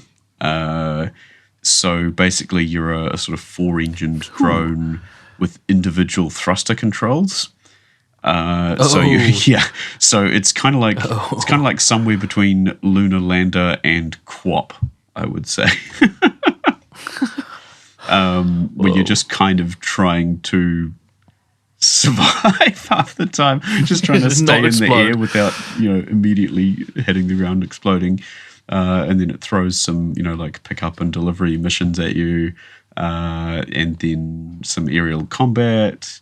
So it's got sort of auto shooting where you're mainly focused on just trying not to die while your little cannon kind of shoots at other airborne enemies automatically. Again, very very PS1 coded visually, with real limited draw distance. Pretty surreal experience, and just like a hilarious bit of sort of text-based storytelling at the bottom, at the start of the game, which is sort of just have to experience that for yourself. That's something else. It's real early 90s Doom story shit. It's great. Oh god, it's just real dumb in a very deliberate way. It's aware. So that was fun. Okay. I've always been a little bit of a sucker for Lunar Lander and similar kind of little skill-based flying games. So that one really tickled my interest. And boy, it's hard. It looks hard. It looks so difficult. Really, but sort of fun to try and work your way around the flight mechanics. Pit yourself against the game's systems. One of the ones that kind of blew up a little bit out of the SGF and Next Fest demo releases was Blood Dungeon. I saw this one getting quite a lot of press, and this, how do you describe this? It's basically another Vampire Survivors like an auto shooter. But it flips the perspective in this case, so it flips it from top down to a platformer. So you have to navigate around this kind of dungeon environment with gravity happening to you while you avoid increasingly dense clouds of enemies, again, much like Vampire Survivors. And you are going around trying to collect their blood to level up and unlock more weapons. And then you also collect bones, which you spend at the bone shop to buy permanent upgrades. So again, this is all very very familiar stuff. You've seen it before. However, in this case, all the art looks like it's been lovingly hand-drawn by a deranged toddler with MS Paint. And a deep love loose, of all things occult. It's loose. So loose. So loose. Lots of just butt and peen gags just everywhere. Read that. And I would say the overall level of derangement here is pretty sweet. It's pretty enjoyable. It's a good time. And just really reminds me of like peak early 2000s Flash games. You know, it's got Newgrounds written all over it. Newgrounds, it's just got a really fun kind of gameplay loop. Although again, well, just like Vampire Survivors, this one doesn't do a whole lot for me personally. I played a couple of loops, went, this is fun. I appreciate this. I like that this is here, but now I'm kind of done with it. Well, I could give this a go. The main characters are pretty hilarious. The little dude wandering around flapping his arms and looking like he's just having a terrible time is just great. I love him. At least the art style's original. Like, at least it's like, you don't see this every day. No, you don't. You know, like, I mean, it's like, I could draw that. Yep. I'm pretty sure I could do this. Actually. Yeah, I like it. And so again, if you like Vampire Survivors, you're gonna love this thing. It's that, but side-scrolling. So it's very good. And the next one on the list is one that you've had a little tool around with, I believe. So, boy and dear. Introduce us to this one. Yeah, so I gave this a nudge this afternoon, actually. Nice. It's not a super long game, but I don't really know what's going on. Maybe I missed something when I was loading up and I got distracted by my phone. I don't know, but by the time I started playing, you were a boy, yep, and you've got a deer who follows you around, and you solve puzzles basically. Yeah. And the deer is going through a factory. Magical, maybe. Magical, yeah. It's got sort of like deer. some glowy horns and can do some things. Pretty sure he's a magical deer. And I was like, the whole time I was thinking, when's this deer going to die and make everyone cry? Oh, no. Like Bambi. Like I was like, oh, that's definitely going to happen, isn't it? Oh man. You know, something's going to be bad. Yeah. I saw the rest of the trailer because after you finish the demo, it shows a bit of a progression. So I think the deer does get older. But there must be surely there's got to be some sort of real sad moment where they get separated or the deer sacrifices dies or himself something to save you or something. Yeah, it does look like surely. deer turns into big deer at some point though, which is interesting. Yeah, I think it looks like it maybe traverses some time, which is kind of cool. Yeah, I think so. Yeah. What were your thoughts on? It was a very short demo. Very short demo. Good. I liked it. Sub 20 minutes, maybe. I played. Yeah, it's about half an hour. Yeah, it just gives you a little taste, Yeah, so it's sort of got some little stealth sequences. Quite a lot of stuff where you're telling the deer to do things, so you kind of use them as a little tool to go and press buttons in places that you can't get to, stuff like that. It's got that interesting little Pokemon kind of mechanic to it. Yeah, Pokemon mechanic. No, loved how my comparison was calling Mage Hand, like D&D. I was like, he's like Mage Hand. He is your deer he just does, Mage Hand for sure. Yeah. Sorry. I really loved the environment art, sort of seemed vaguely reminiscent of, I don't know, like an Inside or something like that. Like really nice use of light and stuff like that. I mean, less grim than Inside, but really nice use of lighting and color and, again, sort of minimal texturing. I felt like the character designs were maybe a little bit played out. They're kind of that style you've seen before with the little beady black eyes and the triangle noses that are a different color to the rest of their faces. Yeah. We've seen those around. So I sort of wish they were a little bit different, but they are really nicely animated. They're charming to look at, and they're sort of well brought to life. So I can't complain about them. It just felt like I've seen them a lot. That's all. What did you think about the sort of response speed and feel of the gameplay? It was a little because it's almost like dreamy. It wasn't like snappy. It was kind of like but floaty. But I think it was appropriate for the game. Like you're not supposed to be turning around on a dime. The jump is a mechanic. Just it's really just there so you can jump over a box or whatever. Yeah. It was So no, I thought it felt appropriate. I mean, it's not like I feel there's going to be sort of some sort of the full game will have a vibe. Maybe there'll be a story that'll kind of be quite endearing, I assume. Endearing. Maybe not. I hope so. I think that's going to be the thing that's going to pull it through, because the gameplay is like fairly bog standard, to be fair. Yeah. Yeah. I think if I had a gripe with any of the pacing, it was really just that sometimes having the deer do something for you felt a bit slow. The sort of animation speed of him go and press the button or whatever sort of took a while. Which again, he's a bit naughty. Yeah. I mean, it seemed very much like a deliberate choice. Like that wasn't it wasn't something they had miscalculated. It was just that was the way it was. And he's only a little guy. Especially in the demo. But I did already by the end of that demo sort of start to feel like, I wish this little deer would sometimes move a little bit faster to press this button. And not hit the wrong button as well for a laugh. Yeah. Mush. Yeah. But yeah, I'm interested to see what happens with that one. It seemed like it had some interesting mysteries going on. Like you said, I've got no idea what's supposed to be going on in the story, but the boy and the deer appear to be running away from other humans and possibly the police. The police is. I'm very curious. I really want to know what happens in the game. Yeah. And it seems like it gets real supernatural later on, based on the trailers. Some stuff goes on with that kid. Yeah. Non-spoilers because it's in the trailer, but yeah.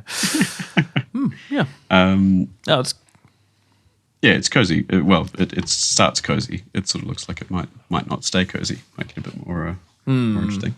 But yeah, nice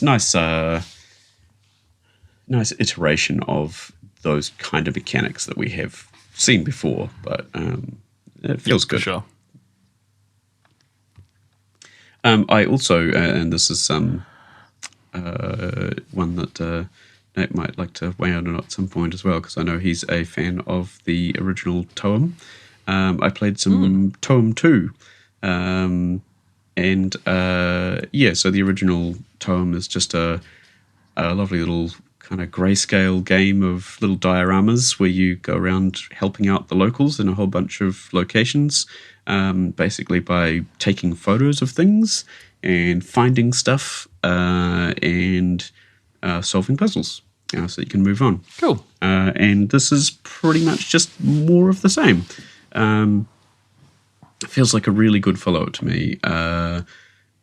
Toem 2 is a bit more 3D than the first one, I would say, both visually speaking. Okay. Like the styling itself is more three-dimensional in nature. I mean, the original was sort of 3D, but it had a lot more line work and things. It was a lot more kind of 2D-ified. And in its mechanics as well, it feels like it's got more kind of platforming going on this time around, a bit more vertical movement and that sort of stuff. And also some puzzle mechanics tacked onto your camera this time. So things like you point your camera viewfinder at something and then you can use a screwdriver on the thing you're looking at to, say, complete pipe flow puzzles for the local plumber who's, for some reason, it looks like a Mr. Game & Watch, which is quite funny. They're all kind of little 2D sort of cut-out characters. They're really cute, cozy little dioramas, just kind of gently weird comedy, which I really enjoy, and really peaceful sound design. Again, this is just a really nice time, cute little stories, nice puzzles with kind of a good level of making you feel a bit smart without being, overly friction-filled. Not long games, but just enough to spend a couple of hours and just chill out and make you take your time, slow down, and try and take some nice photos of things. Something about the way it's set up, like, the camera is basically there to sort of record the existence of things to, then show to people to solve puzzles, things like that, or to look through to get a different perspective on. So rather than isometric, you're obviously, zooming down to then see things from first 3D. person. And so it's kind of there for that, but just the nice way it is kind of makes you want to take good photos of things. You end up spending the time kind of trying to frame things up and being like, yes, I'll get this nice little shot.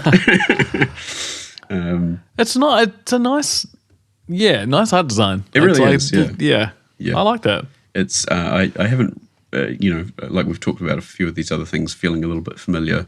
This one's really doing its own thing. Feels quite different, I think. Yeah, it does feel quite unique. Yeah, and the sort of grayscale style it uses and things, it just that could have the opportunity to make it feel less vibrant and interesting, but it really just kind of leans into that limited palette and makes it feel really good. So it's again they've chosen some clever limitations and made the most of them, I think. Yeah. In a way, if anything, I think I slightly preferred the slightly more limited art style of the first one, but that being said, I do appreciate the way in which they've built on it here. It's weird because it's like it's grayscale, but it's still really colourfully coded. If that makes sense. Yeah. Like I know exactly I can what you see mean. Yes, that's a good way to describe it. I can see the colour without seeing it. Like it's like I know what those colours are. I can imagine it totally being in colour. Yeah. Yeah. So it's cool. It's I really like that. Yeah. As I played through the whole of Tome 1 and really enjoyed it. And playing the demo of 2, I would say it's more of the same. And would come highly recommended by me if you like a good little peaceful puzzle game. Nice. And speaking of puzzle games, the last one on my list here. Woohoo! Made it! Woo! Done well. I've just about got them off my chest finally. The last one on my list here is Object Impermanence. This was a first-person puzzler, and the gimmick in this one is that certain objects in the world just cease to exist whenever you're not looking at them, which is a fun concept. So it's like literal culling that applies to the puzzle objects. So you turn around and the thing is gone or resets or whatever it's doing. Yeah, so you've got to keep things in sight or deliberately out of sight in some cases. The demo was quite short, but it featured a series of puzzles, mostly using little orbs, balls, things, that you need to insert into receptacles or holders of various sorts in order to kind of power things or open doors, activate lifts, things like that. Essentially your old put a weight on the button type puzzles. So nothing crazy innovative there, but with increasing levels of thought required to work around the sightlines situation. Suddenly you've got to kind of back away from your ball that you've put in the socket in order to go over the bridge that it's activated or whatever. But now there's something in the way, so you can't see the ball at a certain point as you're moving. So you've got to think about how to deal with that. Or maybe you have to transport one of these balls from one place to the next place so that you can then use it alongside another one and make sure you keep looking at both of them so that they don't disappear and go back to where they started, all that sort of thing. Some really, even in the space of that short demo, some really clever ways to approach some of that stuff, which seemed like it was going to build on itself in quite fun ways. And could be quite brain-bending, potentially. I can imagine that. Again, this is kind of another one with vaguely PS1 era aesthetics. Just a lot of that going on at the moment. I think we've hit like peak PS1 nostalgia era now.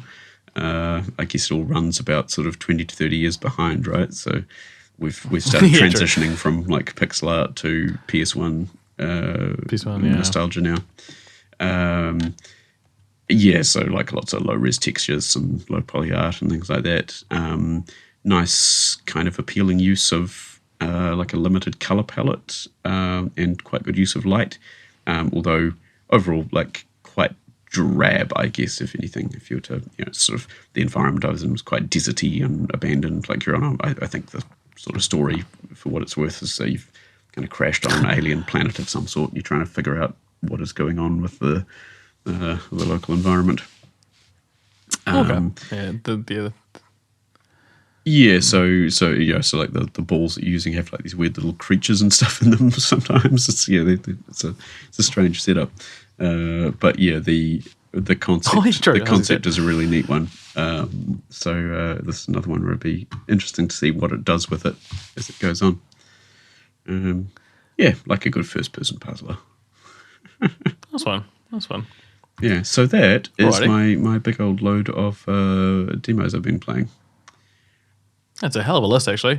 It's a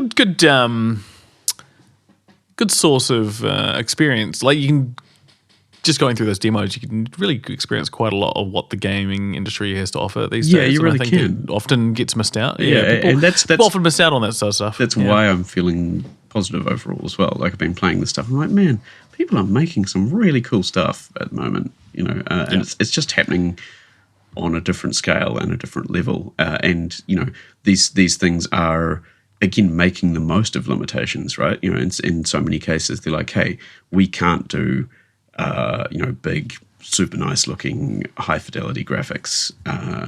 Once you get to a certain scale, you can. If you're an Expedition 33 or whatever, if you're just big enough to manage that sort of stuff, you can do pretty amazing things with a surprisingly small team still. But when you're really small scale, like a lot of these guys are, you just embrace that limitation and make it work for you and go like, okay, well, I'm going to develop a really specific art style that I can do, or my friend can do, or whatever it might be, and you work with that, and I guess where possible, try and also make that work with and or reflect the mechanics of the game, and turn it into a package that does the most it can with what you can work with, and then you can focus your energy on the places where it's important, whether that be whatever form of narrative you choose to take, or the moment-to-moment gameplay, or just the straight-up feel of how it is to control the character, or whatever it might be. And all of these things have largely, I think, in one aspect or another, managed to really nail some of that. Some of them more successfully overall than others, but certainly my favourites out of this grouping were the ones that just felt like they'd really nailed a focus and done something interesting, different, or just beautifully executed. Yeah, just done what they execute their vision really well. Yeah. One thing I worry about is the discoverability of some of these games. Like some of these games are just wonderful looking games, and they just get lost under your GTA 6s, for example. Like, everyone's so obsessed with that, and it's like these games are fantastic, and also like being on Steam, often the barrier to entry to get into the PlayStation service can be quite high.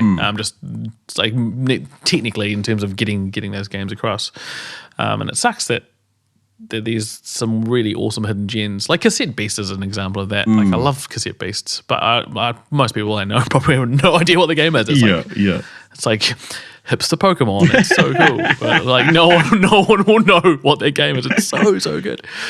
But yeah. But I hope we get to a point where I hope some of these games get the recognition they deserve, and they do within their circles, and obviously a lot of them can do spin a profit and keep these guys, especially when you're like a sort of smaller team, Yeah, it's the weird thing that I feel like we've experienced across industries like music and other forms of entertainment as well, right? Where it's film's massive. Getting a foot in the door has kind of never been easier.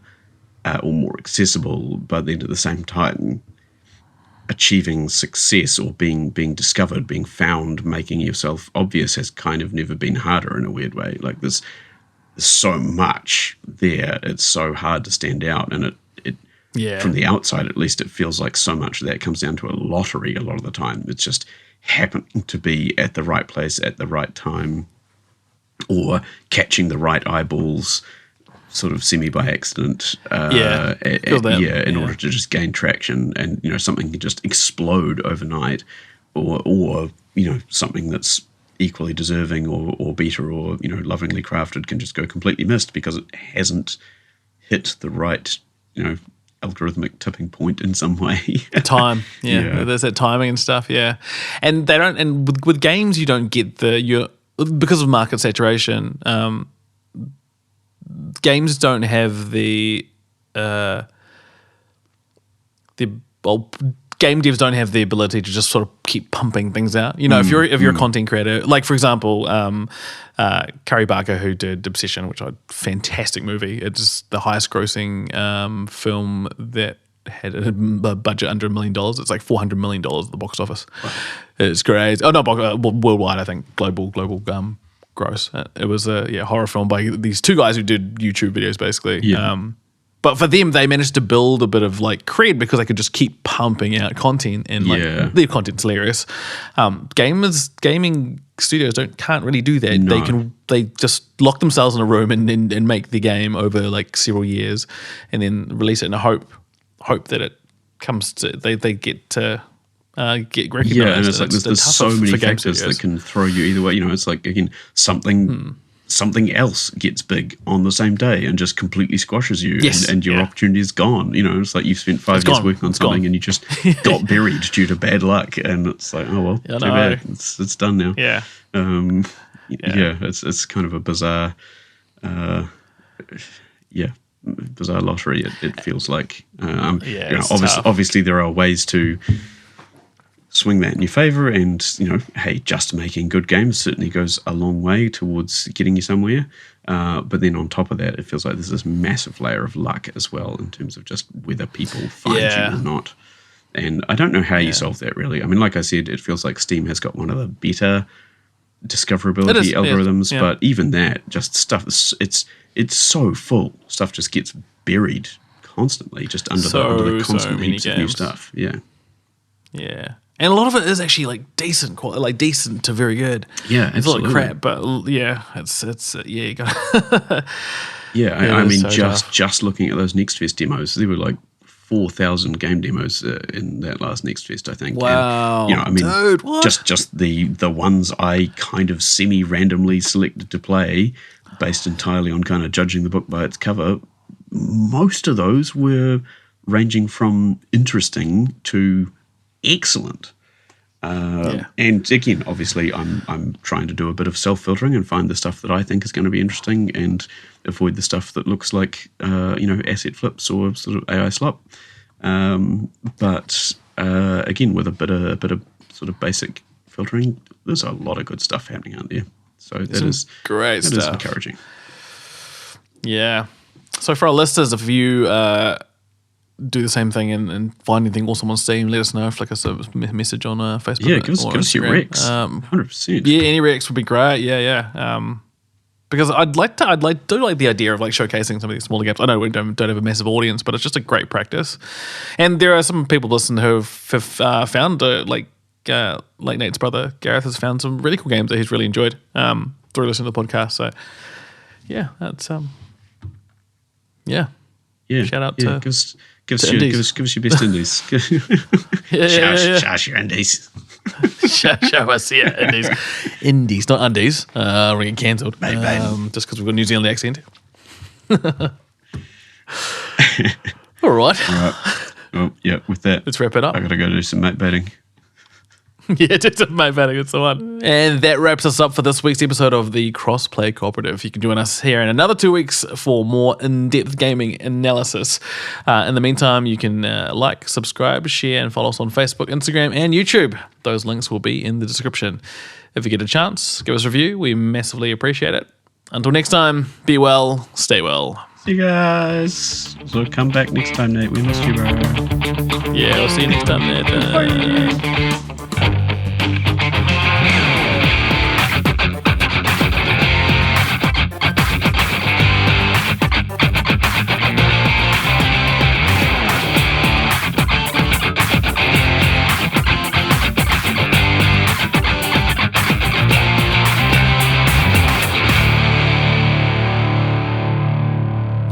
The Crossplay Cooperative was hosted by Len, Nate, and Dave, with music and editing done by myself and graphics done by Dave. The Crossplay Cooperative is a podcast by From Silence Productions. NATO was not harmed in the recording of this podcast.